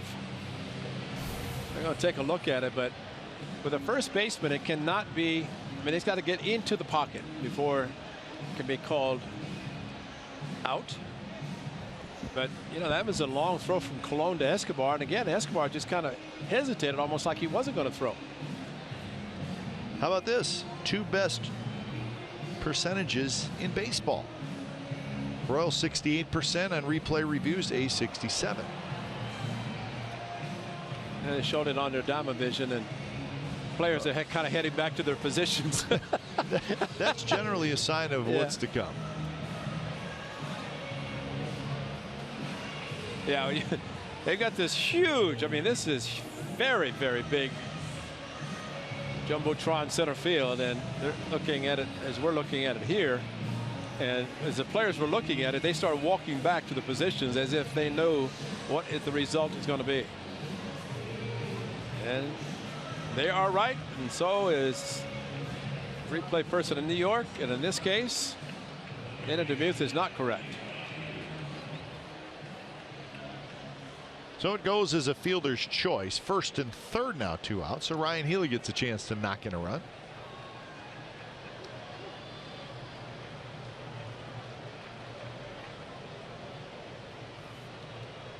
Well, if that percentage is as high as it is, then kudos to Adam Roden, the video coordinator, because he's making the calls in the clubhouse.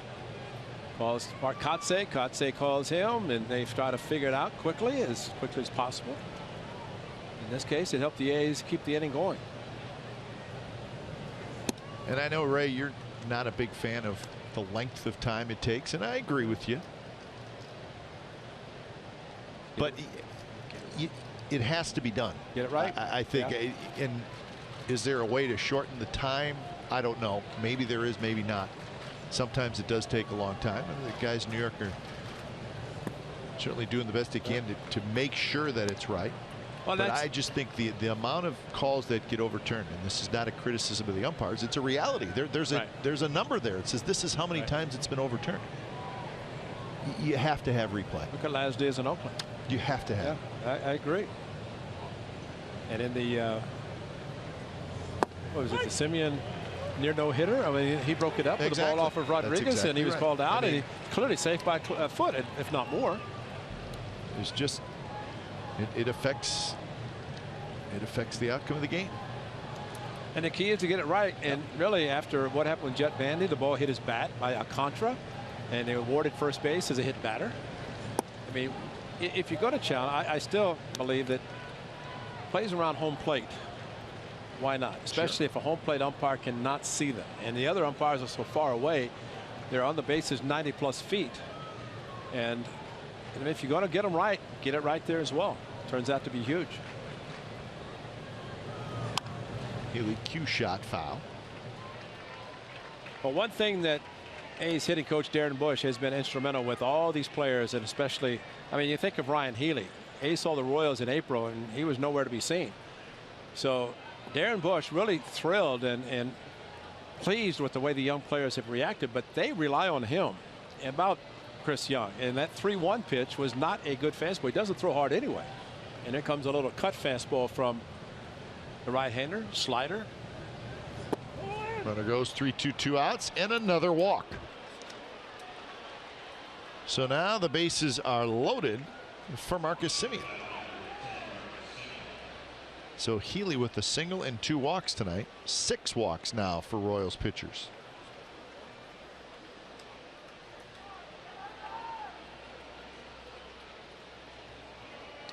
Well, 1 walk scored. That was Vogt in front of the Chris Davis home run. Otherwise, the A's have received these walks, and right now nothing to show for it. This would be a huge time to do it. 9th man to bat in the inning. A's have scored 3 times, and that pitch is in the dirt. I don't think Salvador Perez is going to show up tonight. Stay home with the baby. Yeah, he's watching the game. Yeah, go get him. So popped up. Colon, it's his ball, and he's got it. Side retired, but the A's get 3 runs, and they do it on 4 hits, a couple of walks, and a sacrifice fly. 6-3 A's lead.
On CSN California is brought to you by the GoPro Grand Prix of Sonoma, Sunday, September 18th at Sonoma Raceway.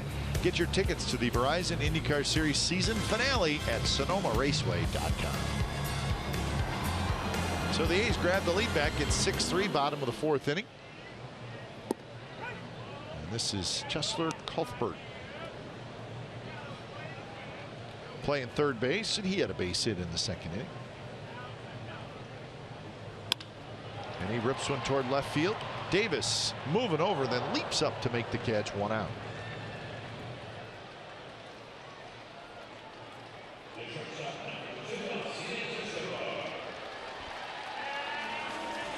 Detweiler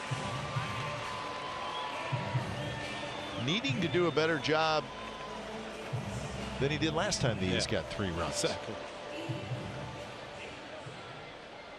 He's got 3 runs in the top of the third. Royals came back with 3 in the bottom of the third, and in that bottom of the third, Detweiler threw 32 pitches.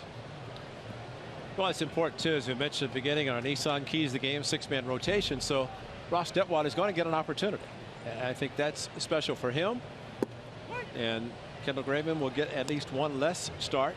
But Manaea's coming back. You got Mengden, Alcantara, Cotton. You know, they're all going to get a chance to pitch in September. And it's kind of an evaluation period. See the young man tomorrow night and Terrell Cotton. See Manaea and Mengden in this series.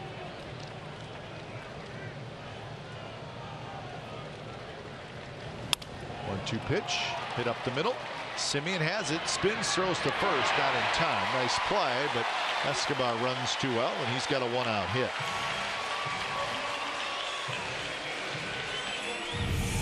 Well, he definitely has the speed, and Marcus Simeon did it as well as he could.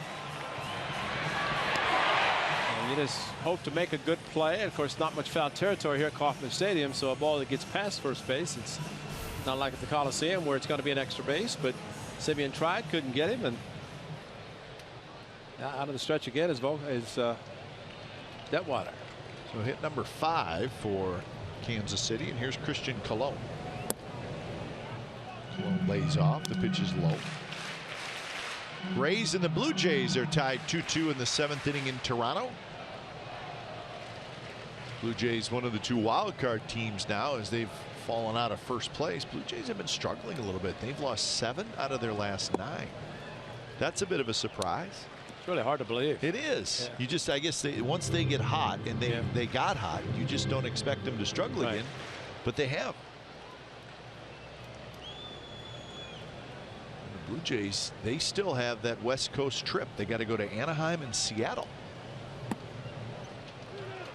So the East right now belongs to the Boston Red Sox, a 2-game lead over the Orioles and a 2-game lead over the Blue Jays. And you see Baltimore and Toronto tied. Well, they are the 2 wild card teams right now, with the Tigers 2 back and the Yankees 2 back. So busy stuff in the American League. But it did not help yesterday. David Ortiz had a 3-run home run to put them ahead. That's right. The Red Sox over the Blue Jays, and Big Papi finishing very, very strongly. Line drive down the right field line, and that's going to get down for a hit. Valencia cuts it off. Escobar to third, and here come the Royals. First and third, 1 out. You know, you'd like to think you score 3 in 1 inning on a 3-run home run. You come back, score 3 the next inning. You'd like to be saying, okay, 6-0 lead. But the Royals really are relentless, and they just keep pounding away and get a ball down the right field line. Valencia, good job cutting it off to hold Colon to a single and get the double play in order. You got the Hot Butera coming up. Rusty Kuntz, first base coach, and as Ned Yost said, best first base coach I've ever seen. Really? Yeah, Wow. that's what he said. Never heard that before. Yeah. So Rusty, well, he was instrumental in 2014 in the A's Royals playoff game, the play-in game for the wild card, because, as they said, Rusty Kuntz knows pitchers as well as somebody like Ricky Henderson as far as their tendencies. Here's Drew Butera. Cap was talking to Mark Kotze. He was with the Marlins when Rusty Kuntz was there, and Mark said he made him a better outfielder. And he's also known for base stealers. But Kotze said, I just remember him helping me become a better outfielder, which says a lot because Mark was very good. Valencia coming in, and he's got it. Tagging up, bluffing, and going back at third is Escobar. Throw was offline, but Escobar decided to stay at third, so a big second out. That's why you play shallow with a right-handed hitter if you're right fielder. He played shallow, took a hit away from Butera, and a big one. See where he is, how quickly comes in, and you have to pretty much do that with all hitters going opposite field. And Valencia did it, and there's no chance for Speedy Escobar to try to score. And Valencia, of course, they've playing first, mostly third for the A's, now moved to right field, especially after the Reddick trade. But that's a good way to take away hits. Very frustrating for a hitter to hit a ball that solidly and go back to the dugout. And here's the leadoff man, Whit Merrifield. Ground out and a walk. He walked and scored in the third. Popped up. Alonso, maybe, no. Now Escobar with one out, he has tremendous speed, but seeing Valencia charge the ball, headed down the line about a quarter of the way and then stop, throw offline. But the fact that Valencia was playing shallow, it was a line drive, and I want to take a chance of running into an out. Mike Aldrete works with the outfielders, and that could have been a situation that maybe he said, hey, play a little bit more shallow, especially if you're getting hits in front of you. Aldo, first base coach for the A's, outfielder himself after playing first base for many years with the Giants. Said a guy named Moore Clark came along, kind of pushed him to the outfield. He could see it coming. Said I better start taking my outfielder's glove and working on that. But 2-1 to Merrifield. it's a big out if Detweiler can get it. Not want to give the Royals a feeling they can come back no matter what the deficit is. And he takes a strike, and now it's 2-2.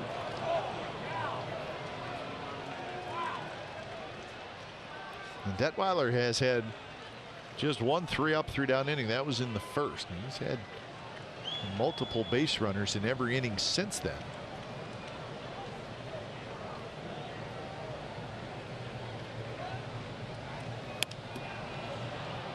Will pop up to Alonso, who backs up, makes the catch, side retired. So a couple of Royals stranded, and we're through 4 from Kauffman Stadium. 6-3 A's lead.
Teaming up to give first through 8th grader students Chance to earn 2 free tickets to a game with the A's Mathletics Workbook program, which engages students to solve baseball-related equations. For more information, visit athletics.com/mathletics.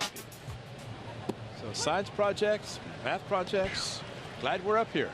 Oh, it's giving me a headache. Just thinking about it.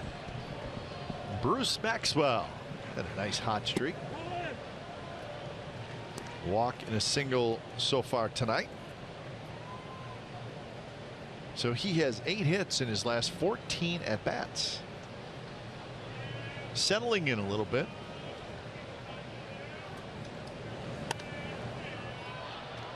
I remember when he first came up, he did not play that much, and when he did, and his father pacing around looking for his first major league hit, and it's not that easy to play once a week, but he's starting to get more playing time now, swinging the bat better.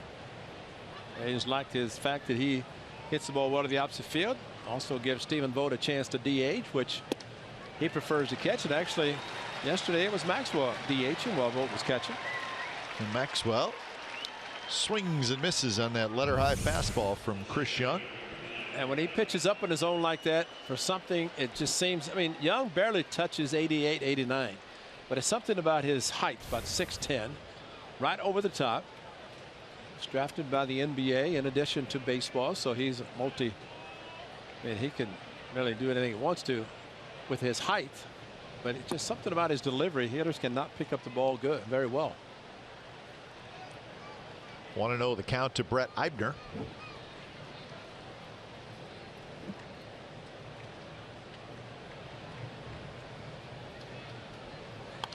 Eibner has popped out to second, and then he singled and scored in the 4th inning.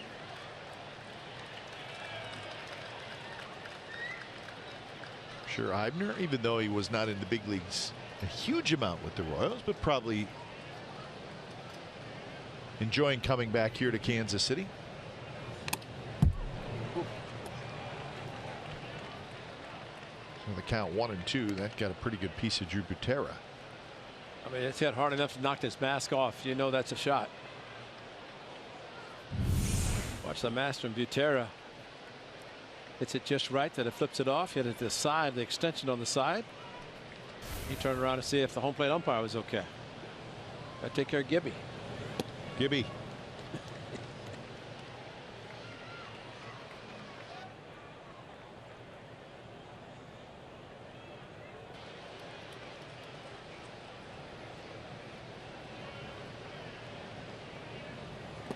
In the dirt now, 3-2.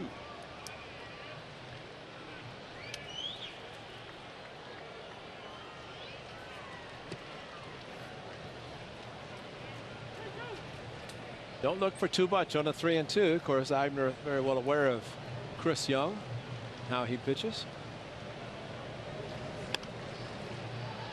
Popped up foul.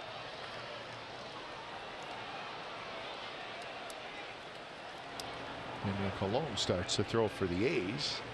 A's bullpen is in right field. The Royals bullpen is in left field. And there's a base hit right field. Eibner waiting back and lining it the other way. So he's 2 for 3. And that is hit number 8 for the Athletics. Well, stayed back, not a bad idea. Got a fastball, but you get out and you start looking for a little bit too much. You don't do exactly what Eibner did. Took it perfectly to right field.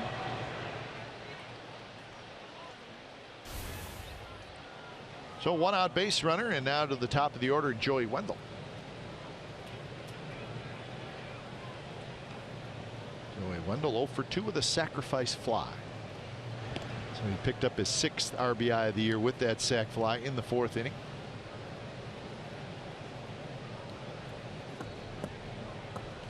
Now, Ron Washington very impressed with Joey Wendell and his work ethic and taking ground balls around the bag at second and just trying to make himself a complete player. Of course, everybody knows that Ron Washington is out early and he is always available to work with the infielders and the youngsters.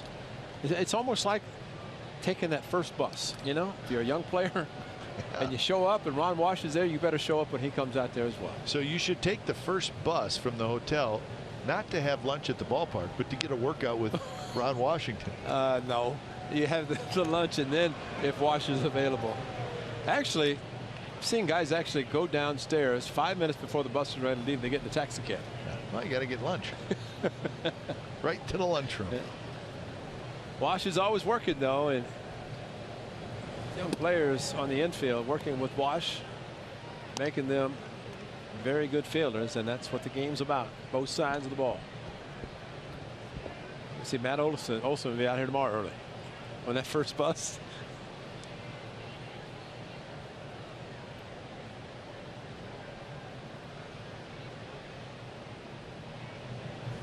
One pitch is high. 2-1 to Joey Wendell. Yeah, Wash has got it's the old style. That's 70s right there. Oh yeah, you wear the soft cap underneath. That way you take the helmet off when you go to the outfield. You have your soft cap already on. That's straight 70s Wash. right there. Wow. I like it. Right field and a base hit. Eibner runs well. He'll round second. He'll head to third. First and third, one out. Joey Wendell with a base hit. Lots of good swings tonight. Yep. From the Athletics. Well, Wendell, they try to go inside, and he pulls the hands in. He does that very well. Young man can hit. On Washington saying, let's come on to third, but stop there. Since Washington's not going out to play defense, he'll take the hat off, the helmet off, when he goes in the dugout. Yeah, you don't want to wear it. Be like the Mauler, right? In the dugout. Mauler wears a helmet when the A's are hitting, soft cap when they're in the field. That's right. Wash has been watching the Mauler. Oh, by the way, you know what? We got to throw this out there. You know the great pictures the Mauler made of us four announcers? Can't find yours and mine. Somebody took them off the wall in our booth at home. So whoever has them needs to bring them back. Otherwise, we'll stick the Mauler on them. Seriously. Yeah. They're gone. Yeah, I noticed that. I thought Joe was looking for him. Well, we thought maybe runner goes and Wendell's going to have a stolen base. Wendell's second stolen base. Took off. Yeah, his second stolen base since joining the club. What a great jump, and Butera fake throw. He had no chance anyway. Hey, you got to find those guys. Well, Debbie Gallus. Debbie does a terrific job. She's searching for him. Mauler spent a lot of time on those. Yeah, he did. Yeah. And I wouldn't mess with the Mauler. Come on. I mean, if the Mauler finds out.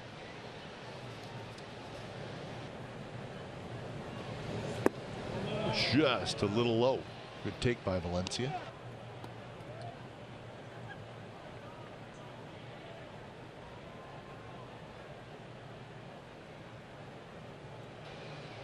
So Valencia with a couple of RBIs sitting out there. Infield in. And another good take. 3-1. So Valencia's been able to lay off some close pitches to get himself into the 3-1 count. And again, Chris Young is more deception than anything, kind of a herky-jerky move.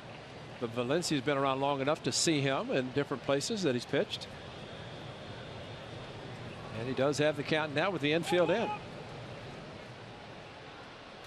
Stephen Vogt hot. He's got a 2-run single to his night, plus a couple of walks.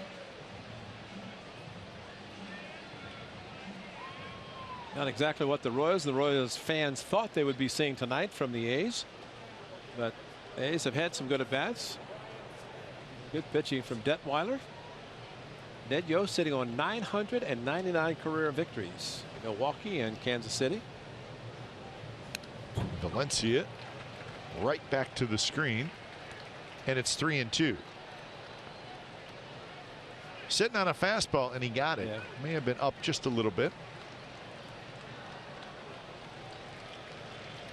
Valencia, a single, a double, and a ground out so far. He has scored a couple runs. 3-2 pitch. Hit in the air to right. Merrifield backs up. Eibner tags. He's got it. Throw's going to go to third. Eibner needs to hustle in, and he scores. And then coming off the bag at third is Wendell. And he's out. And there's a little collision between Cuthbert and Ron Washington. I think Wash is okay. So the third out recorded at third base. And the run did get in to score. That was Eibner before the out at third base. So it goes as a sacrifice fly for Valencia.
All in all, kind of a crazy, strange play.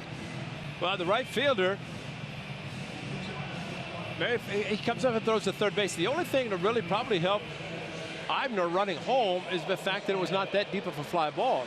But going to third base was Window, and his slide overslid, tried to reach back with his hand, and then there's Wash down.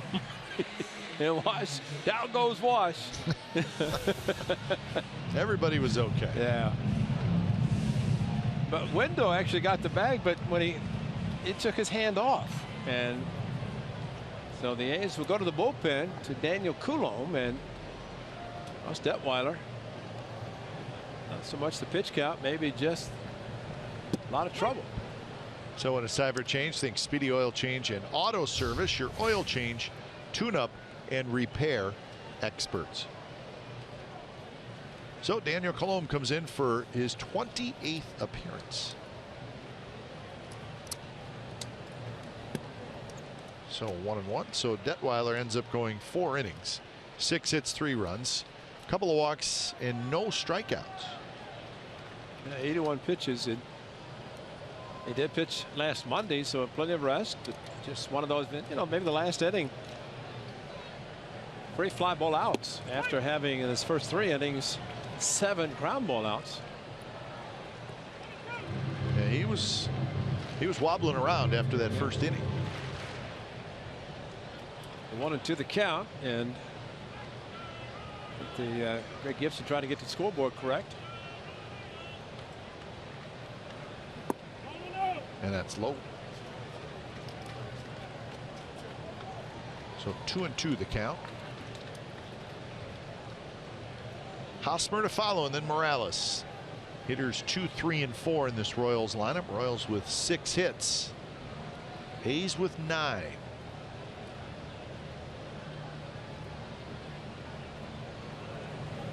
Swing and a miss. Looked like a hard slider down and in, and Paulo Orlando strikes out.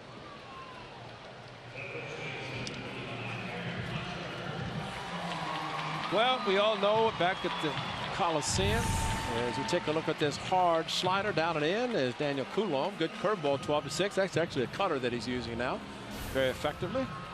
But it's the birthday of Josh Zickenbush. Works in the A's ticket office. His birthday is today, and he is celebrating someplace at a special birthday. So happy birthday to Josh Zickenbush. Didn't he have a birthday earlier this year? No, he's just been looking forward to today. He had a baby. That's baby. Right. No, his wife actually had a baby. and a baby boy. That's right. Okay. Birthday, baby boy. No. Both in the same year. He's a good man. Steve Finelli doing a great job in the A's ticket office. Team ticket. That's right. You walk in their office and you want to talk to them. They're always on the phone. Yeah, busy. Ball got away, is left up and in. So 1-1 the count to Hosmer.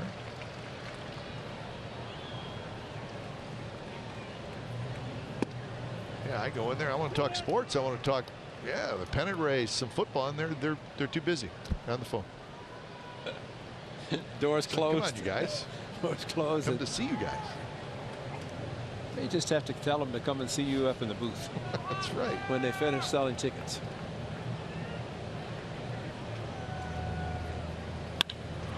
There's a smash. Wendell slides to his right, straightens up, and throws out Hosmer. Hang with him. Yeah, that ball was hit hard. Yeah. And then, I mean, it may not sound like a big deal, Ray. Going from dirt to grass, the ball, that can make it a more difficult play. You know, we talk about pitchers looking around to see where the players are playing for shifts. How about infielders working on ground balls to the outfield?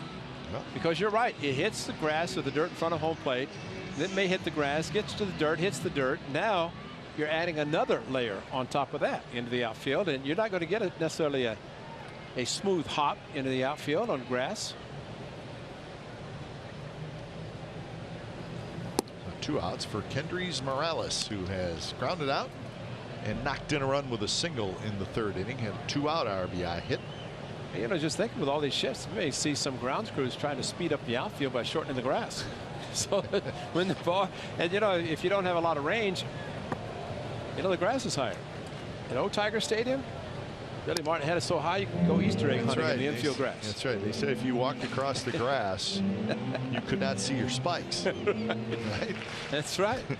So there are the cleat marks in the dirt, and get some grass and just move to the outfield.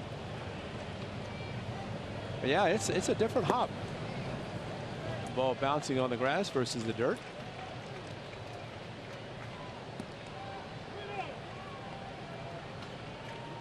Well, there's going to be a bunch of 300-pounders on the Coliseum infield next Sunday before the A's return a week from tonight. And that one 3-0 pitch called a strike. Yeah, it's twice tonight that Bruce Maxwell has had a pitch called a strike, and he's clanked and hit the right in the middle and dropped out. And you know, the umpires at times will say, if you can't catch it, I can't call it. And that had a little extra movement on it from Daniel Coulombe. You always try to get a catcher's mitt that is well broken in, that you don't want to drop balls. Because everything that you catch, you have a chance for it to be called a strike. Breaking ball again, a little cutter. Very good pitch that Coulombe has developed, along with his 12-6 curve and fastball. Starter didn't go 5 innings, so it's a bullpen game. Call it the vulture game. That's right. Sniffing a W here is Daniel Coulombe. But curveball 3-2. Drop a good hammer, he's probably going to get him out. And he did. In the dirt, blocked by Maxwell, tags out Morales, side retired. Nice inning by Daniel Coulombe. 6th inning coming up. A's lead 7-3.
every single night, and the home of official post-game show, The Team, Sunday to Sunday. The home of the authentic Raiders fan is CSN. Jack Del Rio. Yeah. He's a hero today. Oh. Go for 2 in the win. I got your tie. I'm going for 2 in the win. That was great. That was pretty cool. That was outstanding. You know, Dale Swain was a great quarterback in high school. Yes. Pano. And I was talking to him prior to the game down by the batting cage, and he said, why wouldn't they? Your momentum. True. And you go to overtime, you're not guaranteed to get the ball, right?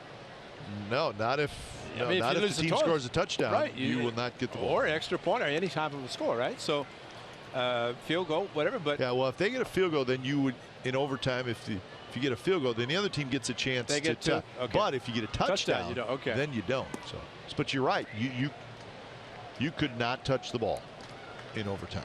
But you know, here's again a former quarterback, pretty good, but in high school and had a great opportunity to go beyond. And instead he chose baseball, but I thought that was a great point and a gutsy call, and maybe it's a Raiders season. Yeah, Who good knows? win. Good win for the Raiders.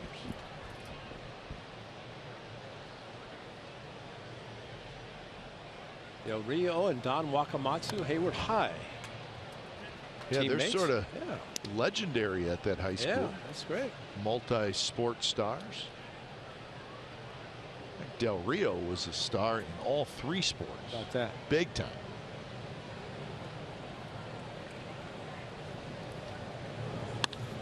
Stephen Vogt hooks one down the right field line. It is off the base of the wall.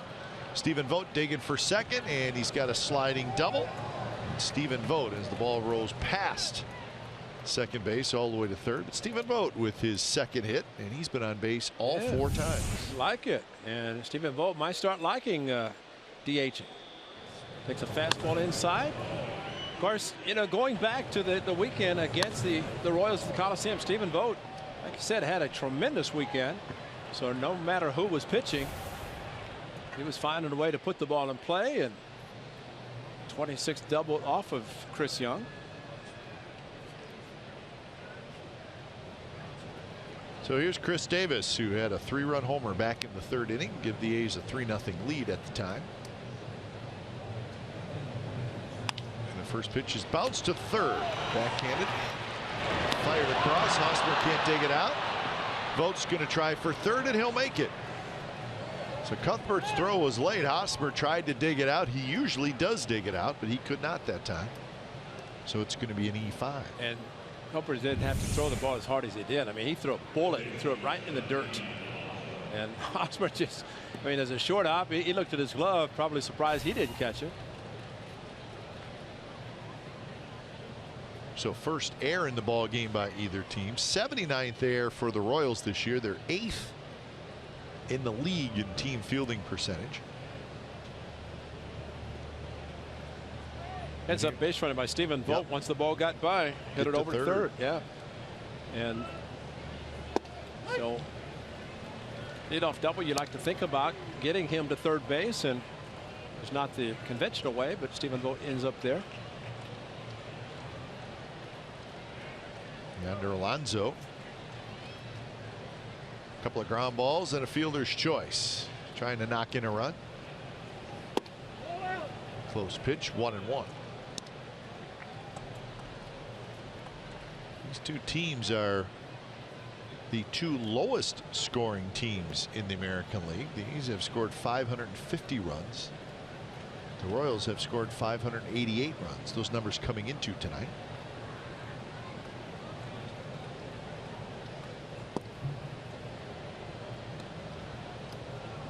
So offenses that at times this year have struggled to score runs, although tonight not the case for the A's. 7 runs and 10 hits.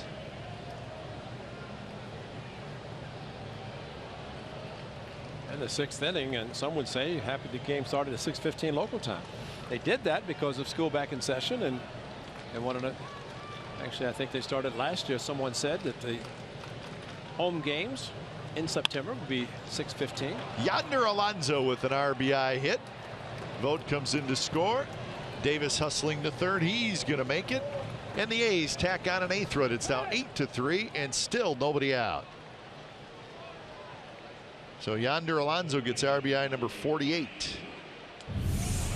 Hit the ball on the ground, and infield playing about halfway, and found the hole. Past Young, past Colon a second into center field. And I would venture to say, just thinking about that ball and seeing Chris Davis go to third easily, that this might be the best stadium in the American League going first to third. That's true. So big in the outfield. I mean, you have to respect. I mean, and again, we talk about Coors Field where outfielders play deep because of the altitude the ball carries. But here, largest square footage American League. This Royal Kauffman Stadium outfield. And this, the center fielder Orlando, he's playing extremely deep, but it's so big out there. I don't know how you play no doubles in this park. Healy pulled off that one. 1-1 the count.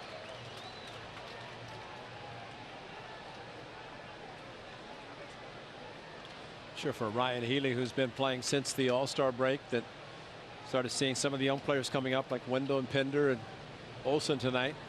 They were probably following the young man and his success, and now joining him, and maybe for the future as a younger group of players getting a chance to show what they can do. Healy has not disappointed anybody in his playing at third base and swinging the bat. No, he has not. He's been pretty consistent.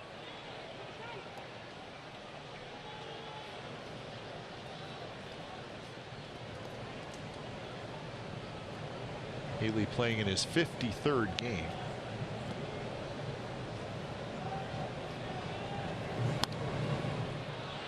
Another foul ball. Healy's got 12 doubles to go along with his 8 home runs.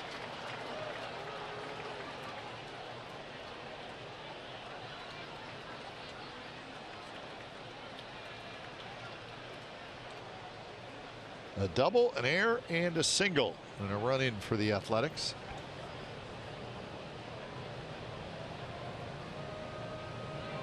Runner goes and fouled straight back. High fastball. So Alonso was on the move. You notice that nobody was covering second. Nobody moved. Yeah, and it was almost, I mean, and you say, well, he fouled the ball, but they were not moving anyway. So it would indicate that there was not going to be a throw through by Butera. Check the middle infielders as taken off, and they were holding the position. They either forgot to cover or they had that planned play that they were not going to throw through. So knowing that may send him again. I'm just going to say that was, had Healy taken the pitch, that was a good pitch for Butera to throw. Up and in, grab the balls, turn and throw.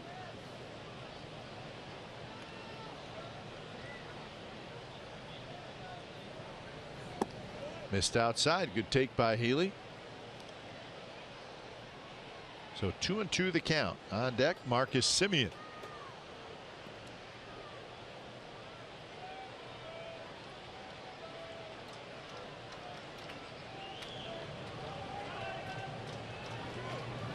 Runner goes again, and a swing and a miss by Healy. Chased the high fastball, but it'll be the first out. But Alonso gets the stolen base, so he is in scoring position. Yeah, it might be the slow move by Chris Young because Butera came up ready to throw, faked it, and as Healy, good idea, stopping to get back as he swung through the pitch because I was concerned about the interference, but Alonso, stolen base. So in this complete player status, you know, hit, field, run, all those good things, man. That's makes a great player. Semien takes low, so Semien chance to knock in a run. Infield in.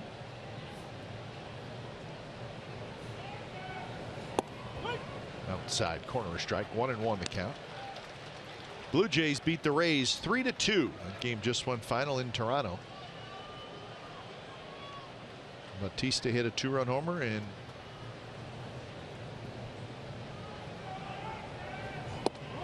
Ezekiel Carrera with the game tied 2-2 in the bottom of the 8th hit a solo shot, and that was the difference. So the Blue Jays get a big win.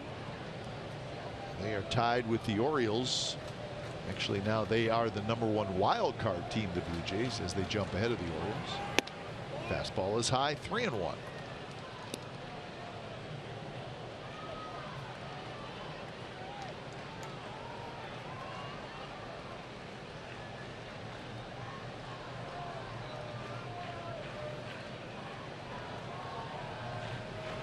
And Semien rips one down the left field line. And that baby is gone. That's a 3-run homer for Marcus Semien.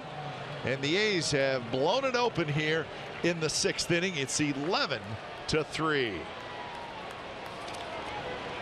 You said in Oakland, Kite, August the 7th was the last time Marcus Semien went deep.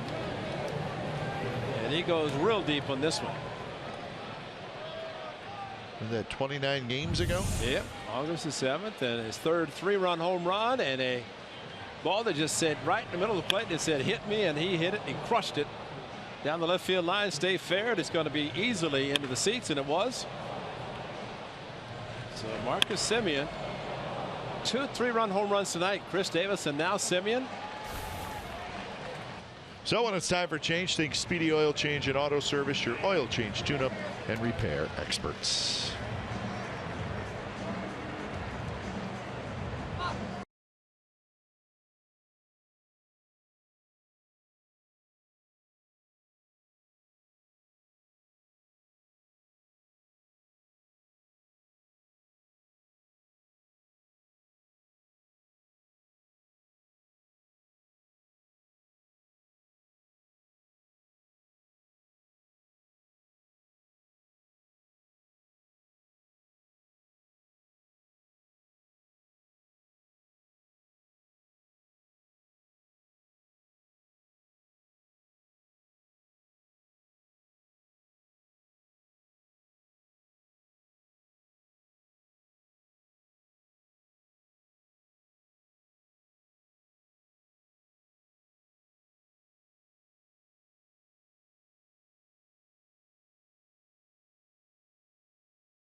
Oh, Semien hit a home run. I'm going to FaceTime, and this is what happened.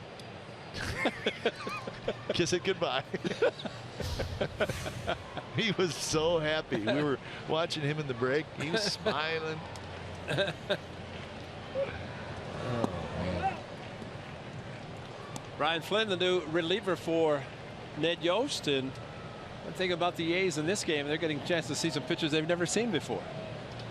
This would be the 3rd one they're seeing for the first time.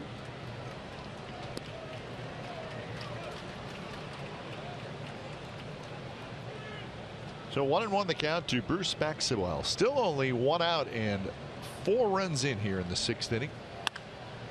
And that one is looped to right field, and that will be a base hit. Maxwell is 2 for 3. So everybody getting in the hit parade. That's hit number 13 for the A's. Let's go down and get it, and he got it.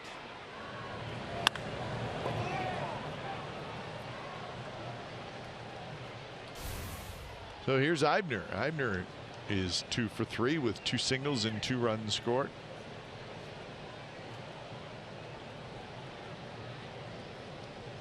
Eibner hitting in the 9th spot.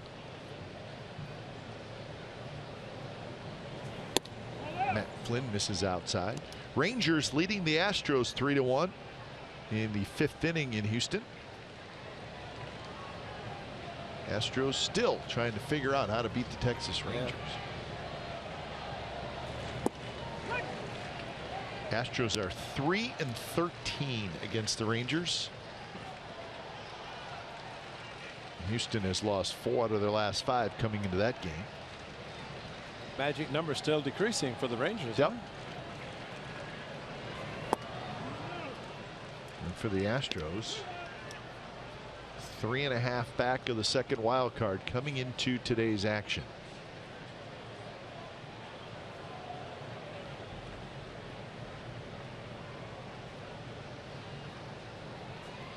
Inside Eibner. Tigers leading the Twins 3-2 in the 8th inning in Detroit. Tigers 2 back. Tigers and the Yankees 2 back of the second wild card. If you're a wild card representative or trying to get there, I would be afraid of the Tigers. Yeah, I agree. Cleveland's going to win the division. At least they should. They keep adding on, and 3 weeks to go. But the Tigers, just they have too good of a ball club.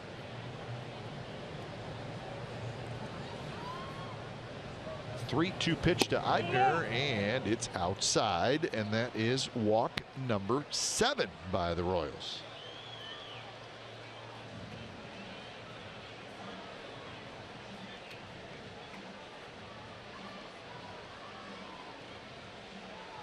Just seeing how many of those 7 have scored. I got only one scoring. His vote. That's it. I know. But that will catch up with you. Yeah. You hope. Yeah. But it's A's with the number of hits, though. That's 13 hits. They'll take that and get a whole bunch of walks. They'll eventually score. But right now, they're doing it the hitting way. Get 2 3-run home runs in one game. That's special. What? So here's Joey Wendell, 8th man to bat in the inning. He's had a good night. 1 for 3 with a sacrifice fly. Single and a stolen base in the 5th.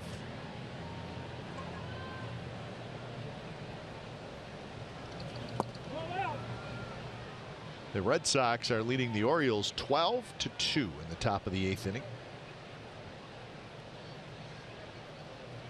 Well, the Red Sox went into Toronto over the weekend and took 2 out of 3.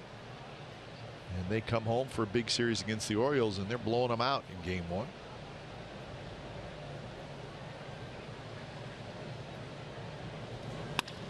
Up the middle, and that's another base hit. Here comes Maxwell. Here comes the throw. They're going to third. Safe at third. Maxwell scores without a throw, and it's 12-3 the A's lead. Joey Wendell has his 2nd hit and his 2nd RBI. He may not hit a whole lot of home runs, but he's doing something special with the bat. The magic wand back up the middle. No shift for him this time, and he gets the base hit to center field. But Joey Wendell, as Dave Island visits his pitcher and maybe saying, you know what? I've sent a lot of guys out there, and the guys remaining only come in with a lead.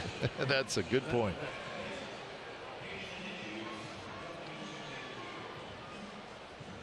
And it's the 6th inning.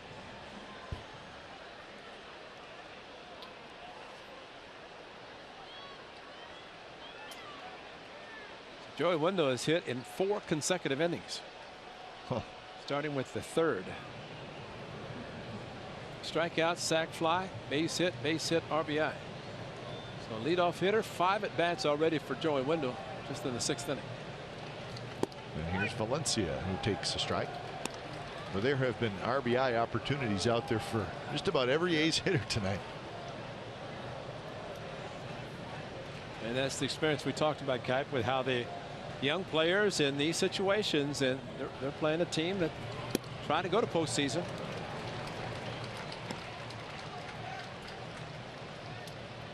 Well, the Royals cannot afford to have any bad nights, let alone one like tonight where they're losing 12-3 in the 6th inning. Especially playing at home.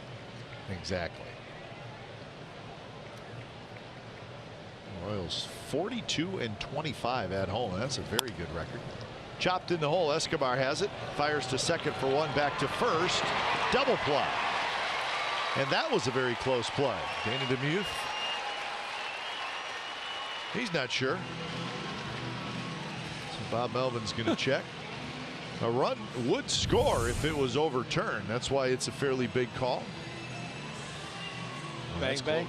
Bang, bang called out, and it's going to stand probably. So the A's will not check it. It's a double play. But the A's score 5 times, 3 coming on Marcus Semion's 24th home run of the year. Bottom of the 6th coming up. It's 12-3. The A's lead.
A's lead, bottom of the 6th. Marcus Semien, his first home run in 29 games. That had to feel pretty good.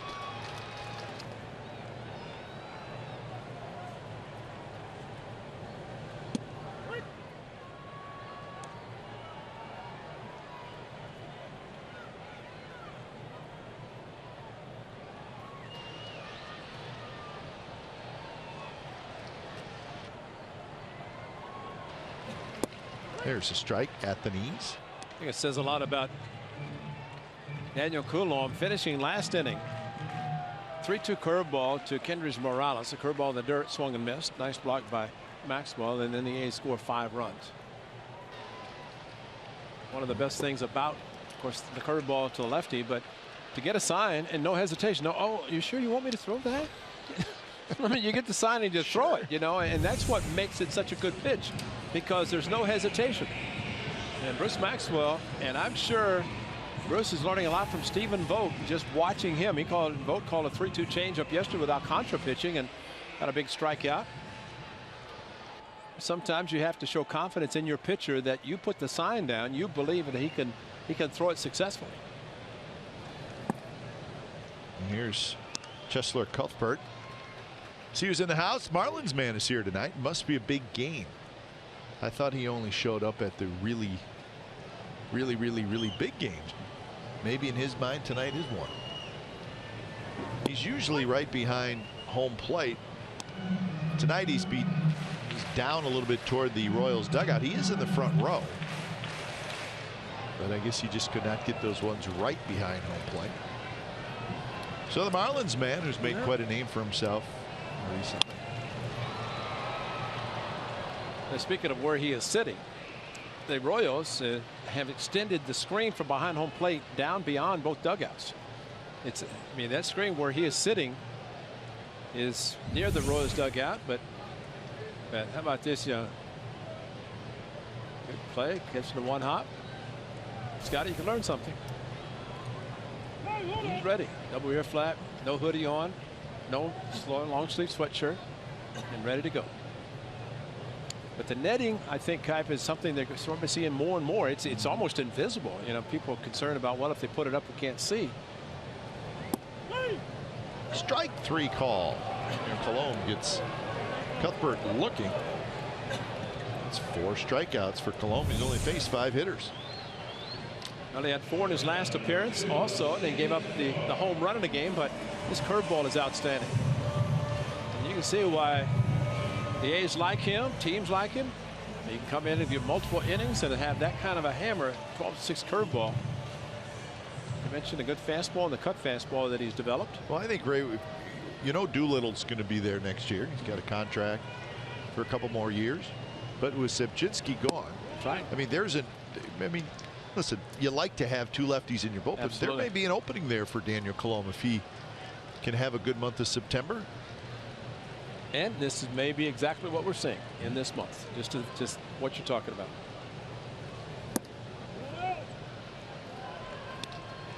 Two 2-0 the count to Alcides Escobar.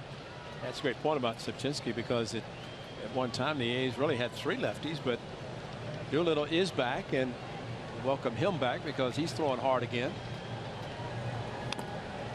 See that cutter right there? That's the good pitch when you throw a cutter and a fastball count. Just a slight movement, a little bit less velocity, and especially the movement on the cutter.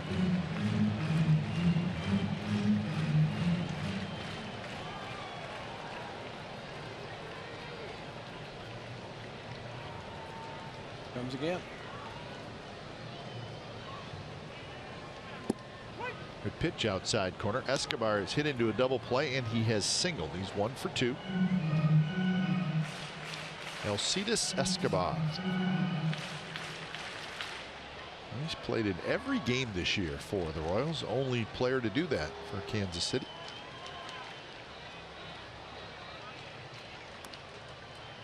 Good breaking ball by Colomb, keeping it down and into the right-handed hitters. Yeah, when the Royals were having success, Esky, as they call him, was leading off. And leading off, and he was setting the table. And now hitting 7th in this lineup. Of course, Merrifield doing a good job. Good 12-6 curveball, just barely tapped it.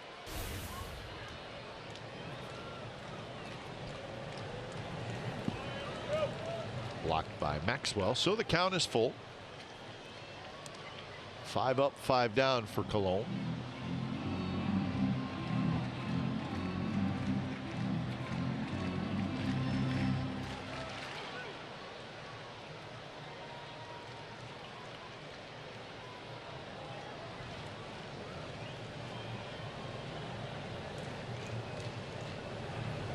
And he got it. Well, he stayed with that breaking ball, and what a 2 innings by Daniel Colomb. 5 strikeouts in 2 innings, and we're on to the 7th. 12-3 A's.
You want to renew your membership or join the party?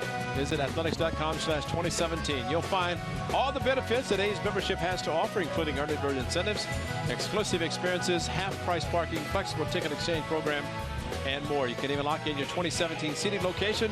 Visit athletics.com/2017 and join the party today.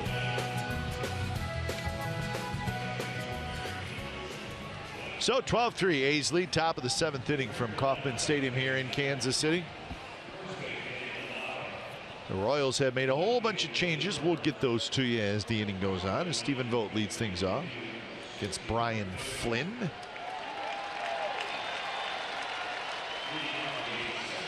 So big night offensively for the Athletics as they have banged out 14 hits. They've hit a couple of 3-run homers, one by Simeon, one by Davis. Looks like every A's hitter has at least one hit through 6 innings. Stephen Vogt's got 2. Single, double, 2 walks, 2 runs scored.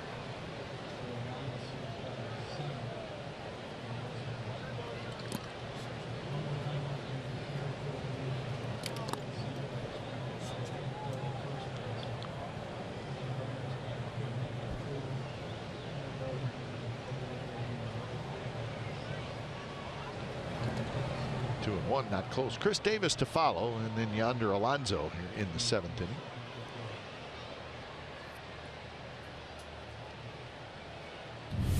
Gutierrez all right, I think. Easy for me to say. Spike to the dirt and tried to. I don't know if he even tried to catch it, but caught him.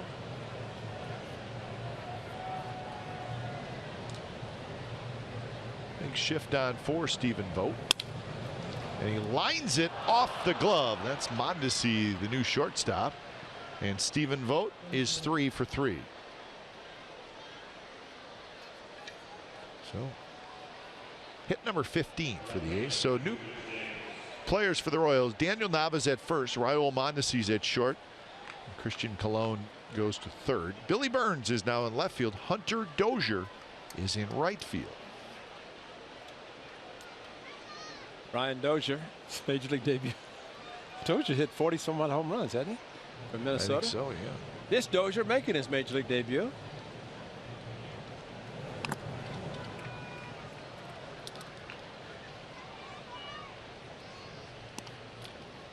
Billy Burns.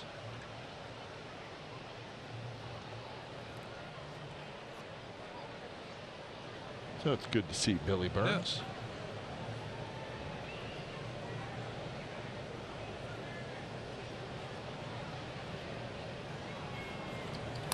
Billy Burns kind of, well, I don't want to say burst onto the scene, but he really had a good year last year for the A's.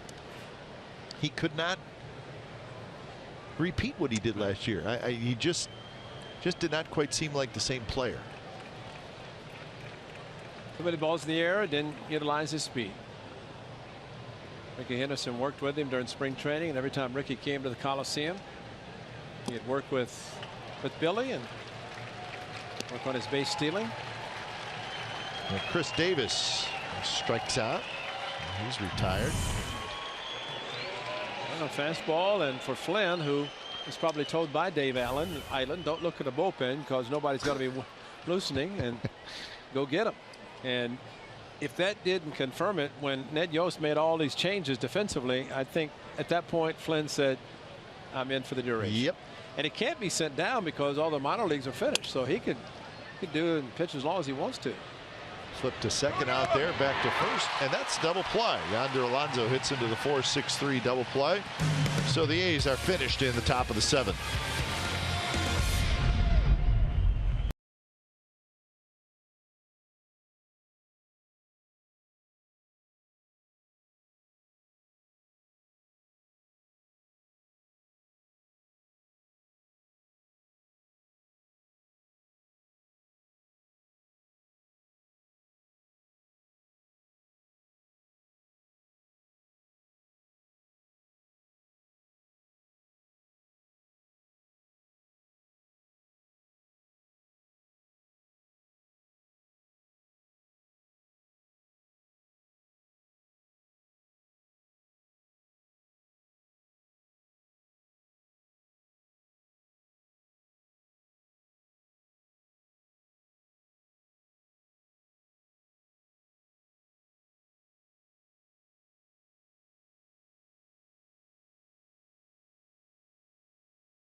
is brought to you by Toyota, the full-line automaker with the longest-lasting vehicles in America. Toyota, let's go places. And by Xfinity. X1 from Xfinity will change the way you experience TV.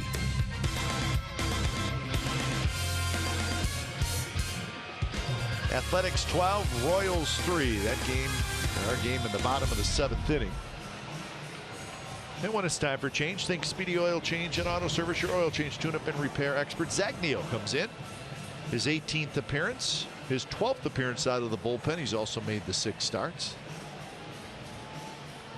So he takes over for Daniel Colomé, who has a terrific 2 innings, strikes out 5. Colomé threw 29 pitches.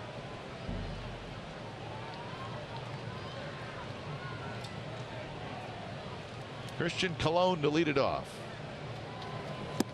First pitch is a little bit outside. If you go back to Friday against the Mariners, Daniel Colomé followed Mingden, struck out 4 in 2 innings. So in his 4 innings of work, last 4 he struck out 9. Kind of the 5 tonight. So very impressive for Colomé, who had a very good line. The only blemish in that start, or that appearance Friday, gave up a home run. Zach Neal takes over.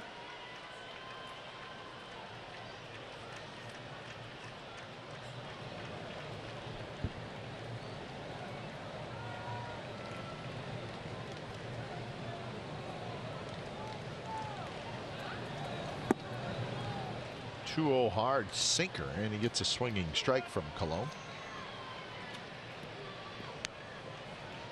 Butera to follow, and then Merrifield. Think about the A's, their 6-man rotation. It was Zach Neal who pitched in Detweiler's spot at the Coliseum. And he came in relief in the Angels game. Simeon has to hurry. He does, and he gets Colomé 1 out. Hey, greater coverage of baseball brought to you by T-Mobile. Little A's note. Rookie pitchers.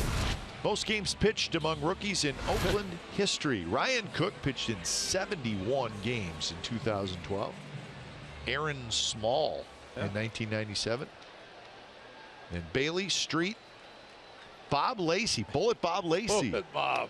And Ryan Dull so far this year. So Dull, he may not get to 71, but he's had a terrific season. Bob Lacey. Yep. He probably batted against Bob Lacey.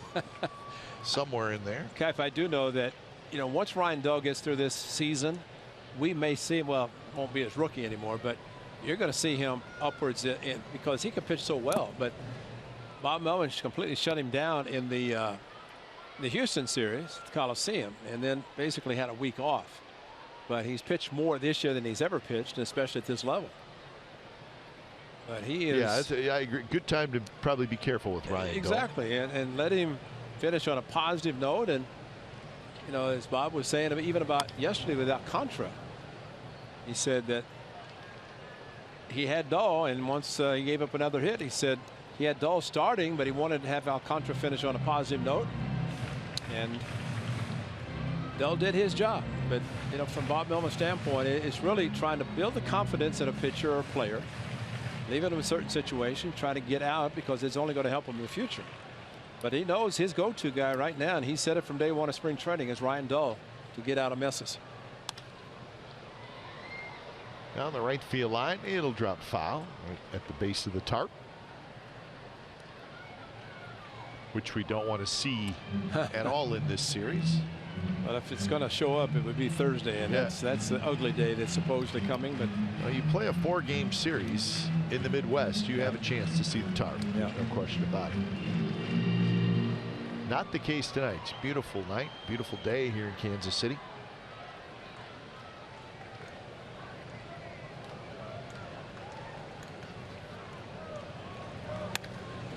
Off the end of the bat. Red Sox beat the Orioles 12-2. That one just won final from Fenway. David Ortiz, another home run. He's got 33 home runs and 111 RBIs. Hanley Ramirez also homered. Chris Young homered. So the Red Sox banged out 16 hits and 12 runs and took game 1 of that series against the Orioles.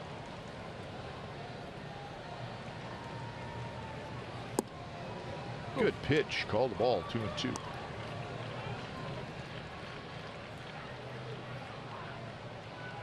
So the Red Sox now 2-game lead over Toronto, a 3-game lead over Baltimore in the East. Jam shot off that netting that Ray talked about above the Royals dugout. And you know, it's a good idea because, I mean, really, if you're a fan sitting behind that, you can barely see it. I was down in the dugout. I looked up and said, what? And then I realized that they've extended it from behind home plate down at an angle. So the fans behind the dugouts are protected. Valencia over, and he's got it. Butera is retired. Yeah, you're right. The concern is always, well, yeah, it's a concern. The concern is fans' safety. Absolutely. But season ticket holders who spend a lot of money, do they have to be okay with looking through a netting? I mean, that's something I guess you have to convince the season ticket holders that it's worth it. And you can't see that. I mean, you're looking at it right there. You can see the edge that holds it in place, but as far as the netting, you can't see it. So it's going to be a good inning for Zach Neal as Simeon waits. He's got it, and it is a 3-up, 3-down inning. 8th inning coming up from Kansas City. All A's tonight. They lead 12-3.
Sportsnet Central brought to you by Hyundai. It's tonight at 11:30 on our sister station CSN Bay Area. Full recap from our A's Royals game and the 49ers and the Rams getting set to get underway in Santa Clara, and the Raiders the day after their big win in New Orleans. Matt Freed and Kelly Johnson will host.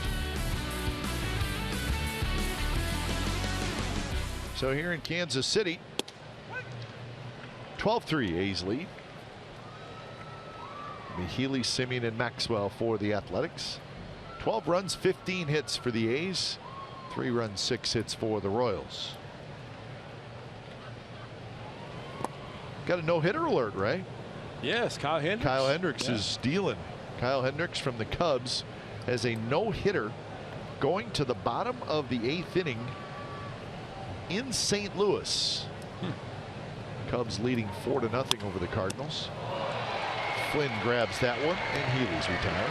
So we'll keep an eye on that. And just as we were talking, the last home run hit by Marcus Semien was against Kyle Hendricks. And really, at the Coliseum.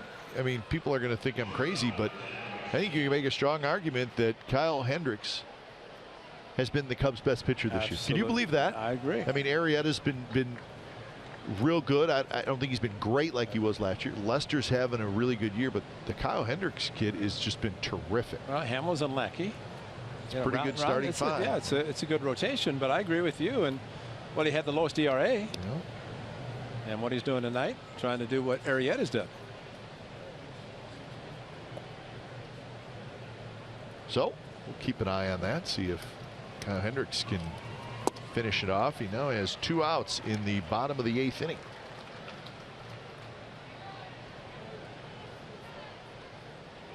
Simeon, as Ray just mentioned, 3-run homer in the 6th inning. Out in front of that one, off-speed pitch from Brian Flynn, who is the 5th pitcher for the Royals.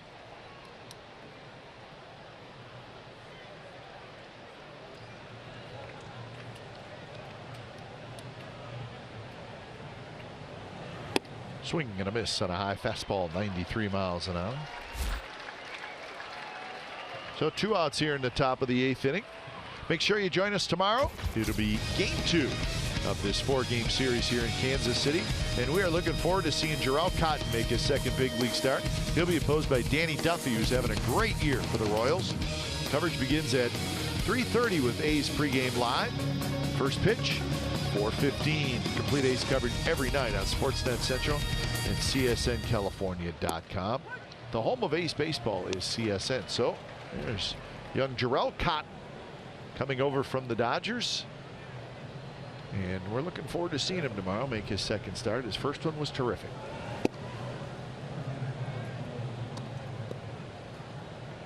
And Danny Duffy, well, he's coming to his own. Did you see the strikeout to walk ratio? 32 walks, 167 strikeouts. Yeah. He's finally really put it all together. And he, unfortunately, from the A's standpoint, has success against the A's. Flynn, a nice play, throws low, but Nava grabs it. And that's a 3-up, 3-down inning for Brian Flynn. Bottom of the 8th coming up. 12-3, the A's lead the Royals.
Dealers. All A's tonight. 12 runs, 15 hits, no errors for the Royals. 3 runs, 6 hits, 1 error. Detweiler went 4, and lots of offense for the A's. Everybody hitting tonight. Davis with a 3-run homer, and Simeon with a 3-run homer. So as we've reached the bottom of the 8th inning, the A's have made a bunch of changes, so we'll get those to you. In fact, it looks like there's a new first baseman over there. Major League debut today. Oh, we like right. those. That's right. Got one at first base. We'll tell you about that as Zach Neal heads into his 2nd inning of work. He had a 3-up, 3-down 7th inning.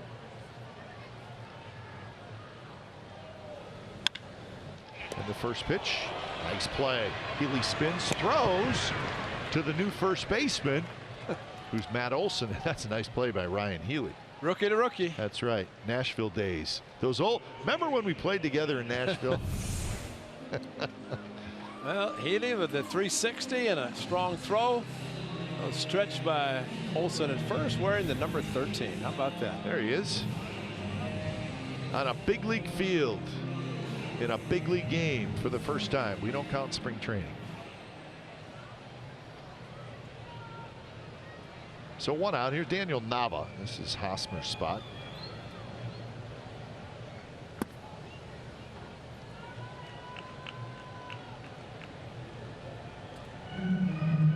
If you're just joining us and you hear us talking about Matt Olson, the A's called up Olson and Renato Nunez, a couple of 22-year-olds, and they arrived just before game time. Nava drives one toward left center field, and that one is going to fall, and it's going to be extra bases. Alcantara, the new center fielder, picks it up, and Nava has a 1-out double.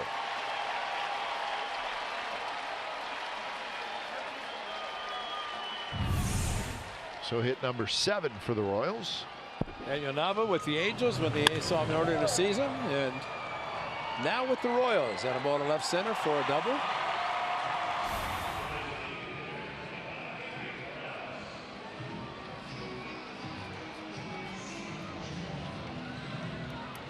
So here's Kendrys Morales. He stays in the game. He's 1 for 3.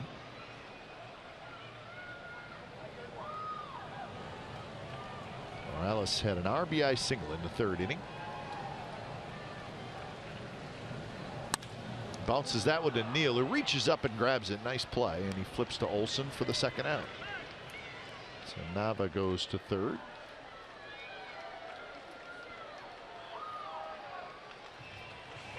So 2 outs. Here's your changes.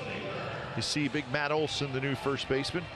There's Bendy Alcantara comes in the game in center. Eibner moves to right. Muncy comes in the game in left field. How about this? Check the service time of the A's lineup right now. Talk about a lot of youngsters. Got a rookie behind the plate, a rookie at first. The cagey veteran. Yeah, the veteran, wow. Yeah. A nice job by our graphics operator, Josh Hood. It's not easy when you start getting wholesale changes. He's on top of it, especially both teams doing it now. Billy Burns grounds one. Joey Wendell picks it, fires to first. Got it. Attaboy Dana. Attaboy Dana. Everybody throw some enthusiasm, boy.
Copyrighted telecast is presented by authority of the Oakland Athletics and may not be reproduced or retransmitted in any form, and the accounts and descriptions of this game may not be disseminated without the express written consent of Athletics Investment Group, LLC. With MLB.TV Premium, the #1 live streaming sports service, watch every out-of-market game live in HD on over 400 supported devices. It includes a free subscription to AdBet Premium, the #1 app for live baseball. Blackout and other restrictions apply. Visit MLB.TV for details. Top of the ninth inning, 12-3. The A's lead the Kansas City Royals. Alec Mills comes in when it's time for a change. Think Speedy Oil Change and Auto Service, your oil change, tune-up, and repair experts. Mills has pitched in one game this year. He was just called up today, so he was here earlier this year. AAA Omaha. The Royals, correct me if I'm wrong, Ray, but their AAA team has been in Omaha for a long time. Right. Fairly close by. And in Omaha, they have a new College World Series stadium, right? So they don't have to worry about the Royals team can be there when they have the College World Series.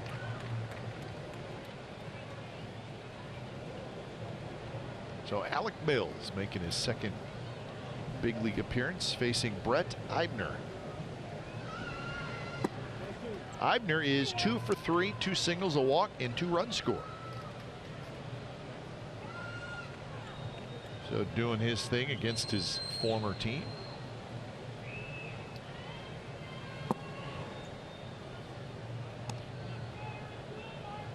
Three and 1 the count with Joey Wendell to follow.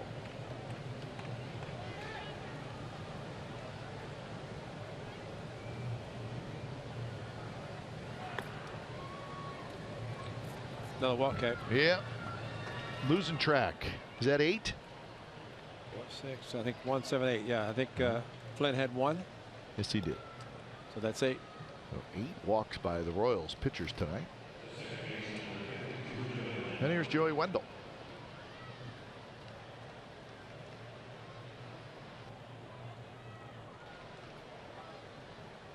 Matt Olson has come out into the on-deck circle, so he's hitting in Valencia's spot. So Matt Olson's going to get his first big league at bat. Wendell fouls it back. Tigers beat the Twins 4-2 in Detroit. Tigers were losing that game 2-1, but they scored 2 in the 7th, added an insurance run in the 8th, and won 4-2. So Tigers pick up a game on the Orioles in that wild card race. The Tigers right there.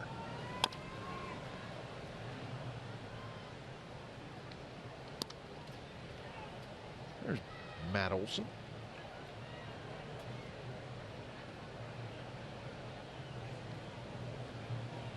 And Kyle Hendricks, the no-hitter, intact through 8 innings.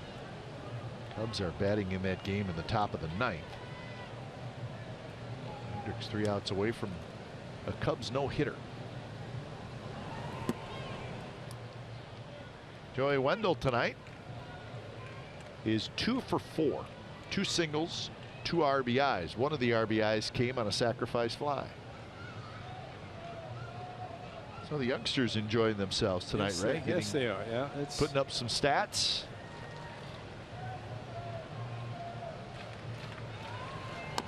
That one and a reach for, fouled at the play. Wendell was fooled a little bit.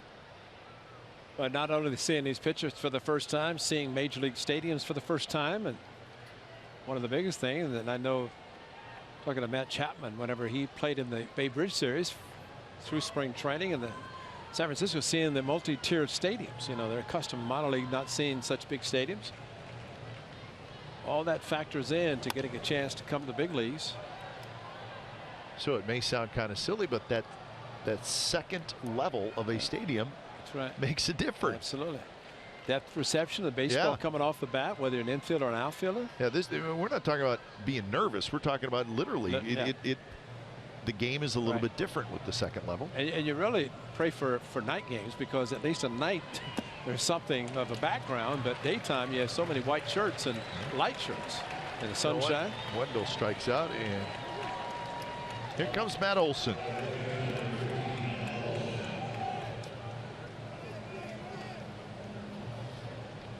Olson, big fella, lots of power. And not superstitious. 17 home runs in AAA this year.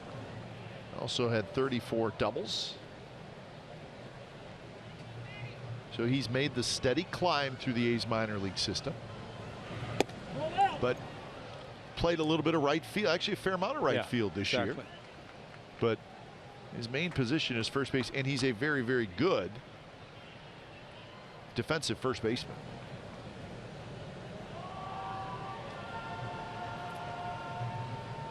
1-0 pitch, just a little outside, 2-0.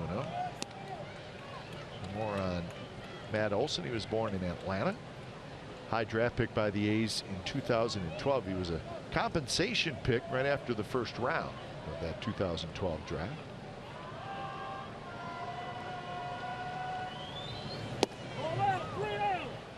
So Olson hitting here, and on deck, Renato Nunez. How about that?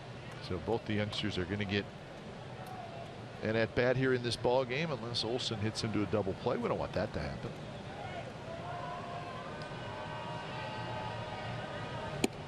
Missed outside, and a 4-pitch walk in his first big league at bat for Matt Olson. So that's 9 walks now, and here is Renato Nunez. Josh Reddick's number. Yeah. I thought they'd retire. Now that's the DH spot. Stephen Vogt DH at night. So Nunez, what a season. Major league debut for him as well. I remember many years ago when one Robin Ventura, who had a great college career at Oklahoma State, his first major league at bat was a bases on ball walk. Very patient hitter. So Olson can say his first major league at bat didn't take the bat off his shoulder.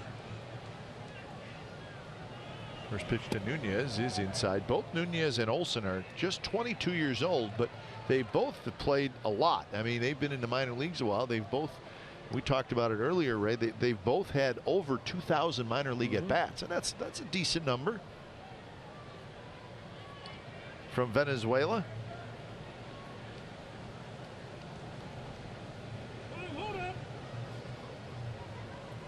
Plays third base, plays first base. From what we've heard, Ray, he's got a little work to do defensively yet, but a little more advanced offensively. Well, I think you said it best that Nunez would get some of Billy Butler's at bats. Yeah. Billy Butler was DHing against left-handed starters, and I think that's when you're going to see Nunez for the rest of this season. He's sitting fastball and didn't come close to a fastball. Slider off the plate.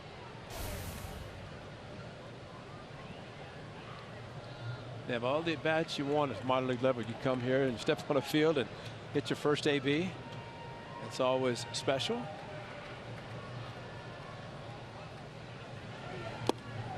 Fastball, he got one to hit there, and he had a big swing, and he missed it. 1-2 to Renato Nunez.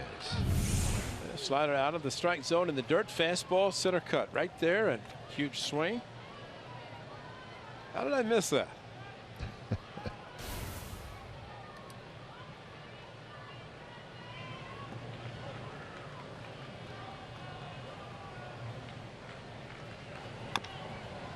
Fastball rolled past Ron Washington. Glad Wash is still out there. That's right. I think he only took 5 steps to the warning track, because he is as far and close to the dugout as you'd ever see a coach. Maybe Dave Clark in Detroit. Yeah, Dave Clark moves around a little bit. Reach for that one, stays alive. You figure if Mills could throw the same slider that he threw for strike one that was completely off the plate in the dirt, that would be a good chase slider. Still count 1-2. Nunez hoping that the slider is not that far outside, or he can recognize it, not swing.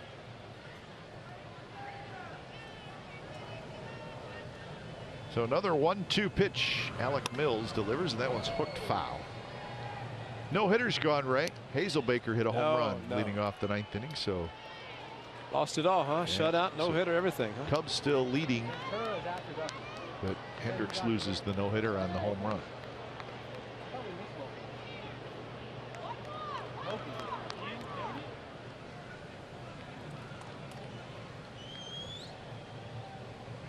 Another 1-2 pitch. That one runs down and in.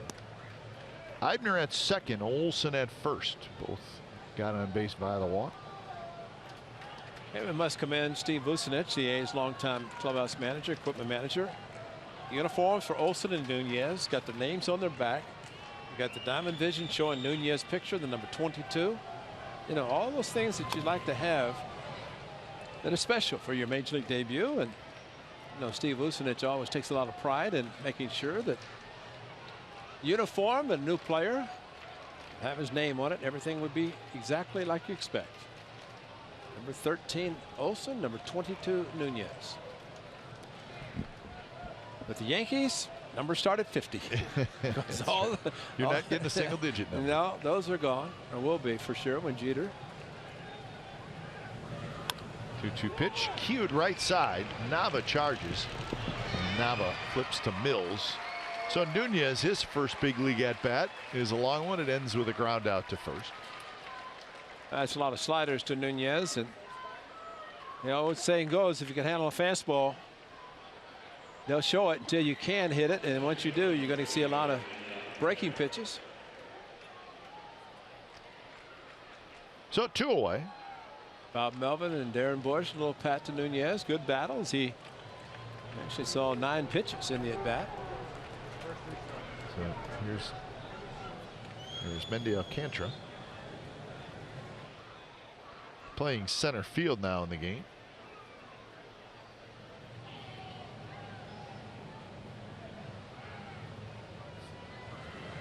Alcantara slaps it past Ron Washington, foul.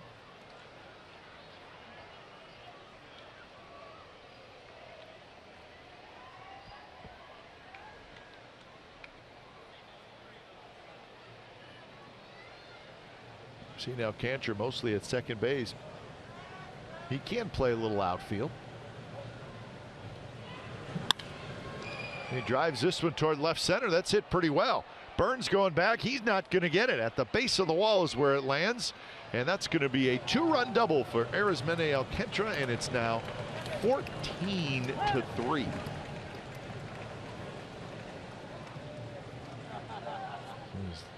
Last time he had a double a couple of years ago, so that had to feel good. And finally, 2 walks score.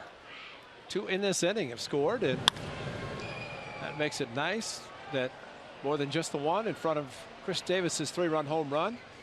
Split the gap, and a nice shot by Alcantara. He finally made contact, because when he came up, yeah, striking out too much. He was going to have a tough time just putting a bat on the ball. And he needs to hit ground balls and run, because he is very, very fast. Here's Muncy, his first at bat.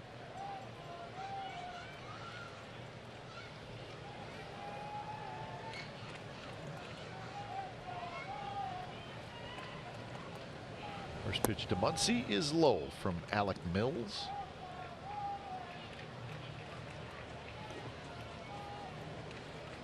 Muncy at 187, a couple of home runs. He's got 8 RBIs.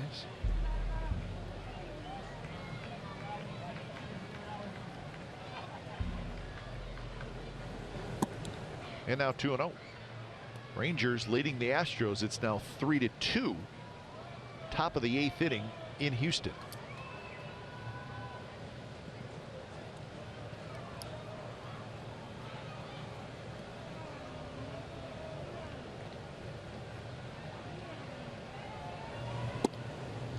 Missed again. 3-0. Throwing strikes has been a major issue for the Royals pitchers tonight.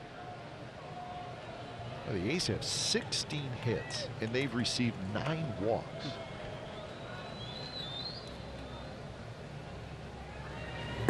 And that's low. Make it 10 walks.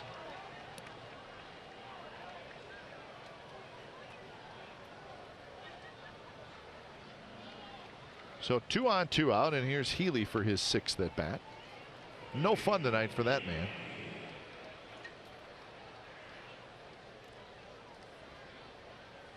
The ball bag is loosening up in the Royals bullpen.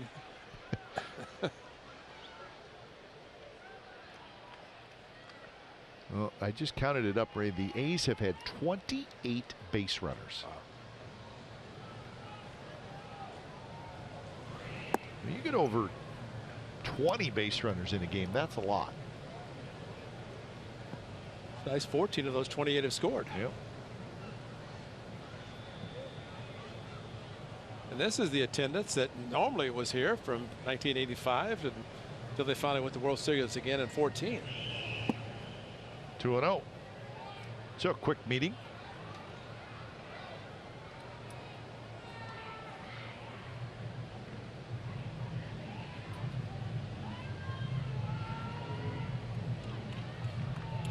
A tough night for the Royals pitchers. They came in with the third best ERA in the American League, just a touch over 4.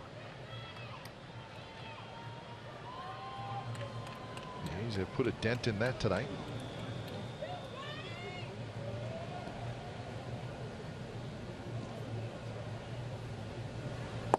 On the outside corner, first strike. Healy tonight, single, couple of walks, strikeout, and a ground out. So 1 for 3.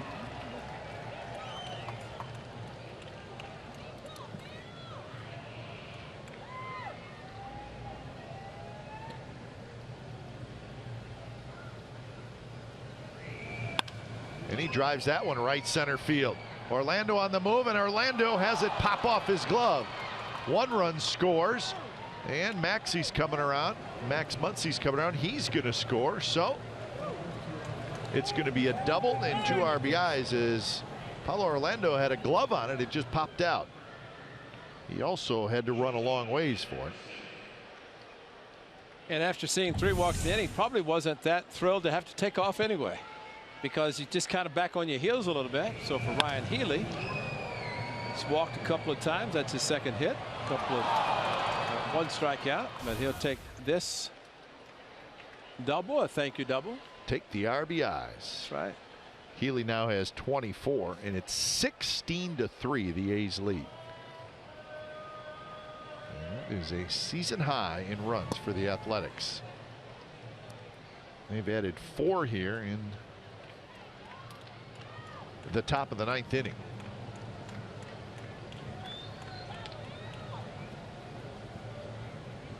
Marcus Semien has a 3-run homer.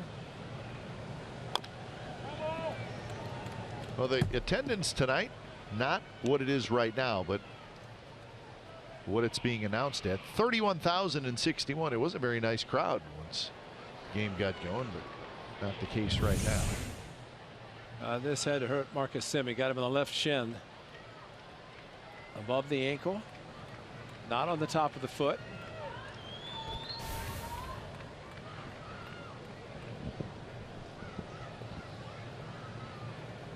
It'll hurt for a long time, and then this winter he'll tap that spot and it'll be numb. That's not good. No.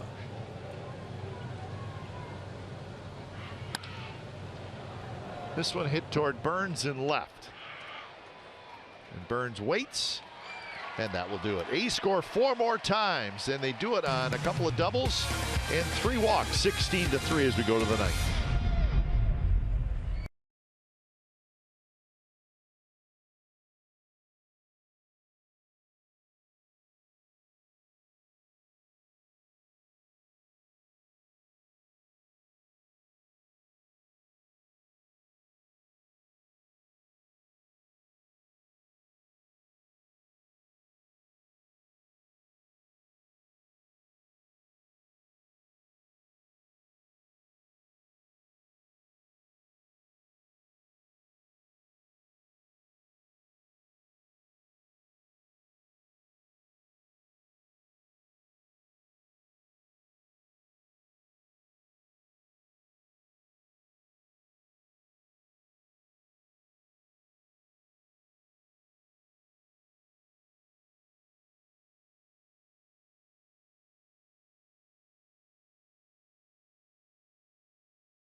Lots of crooked numbers on that board.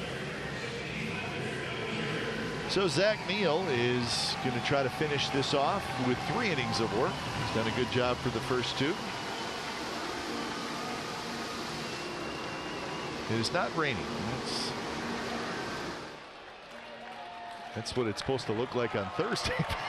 But we don't want to look ahead that far. That's 3 days away. So we're not going to worry about that. Yet. Hunter Dozier is leading things off. First pitch to Dozier, just a little bit outside. First plate appearance for this young man. All right. So Royals big league debut. You know, Kai, Zach Neal gets through this inning, he gets a save. It's a good call. It's the 3rd inning he's pitching. I mean, this is a 4-2-3 game tonight. 4 for the starter, 2 for Daniel Coulombe, and nothing better than that 3-inning save. 3-inning save with a 16-3 lead. Coulombe the win, Neal the save.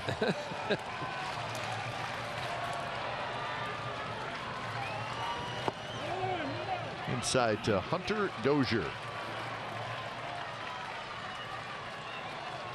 Dozier, AAA Omaha, 23 homers and 44 doubles. Wow. See, those are combined numbers, AA and AAA.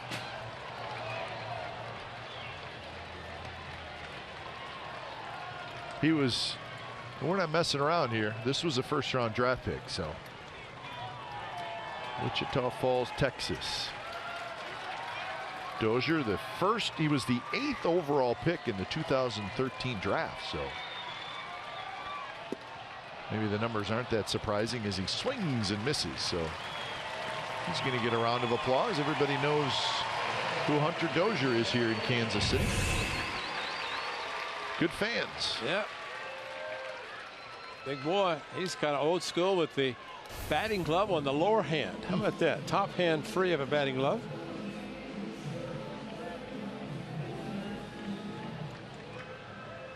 So one away. Here is Raul Mondesi.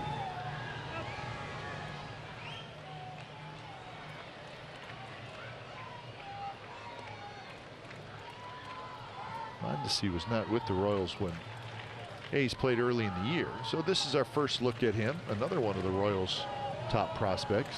Didn't he come in for postseason last year? He did. Seems like a postseason. Okay. Yeah. Well, don't blink because he's fast. Yeah. Oh my goodness. Between he and Gore.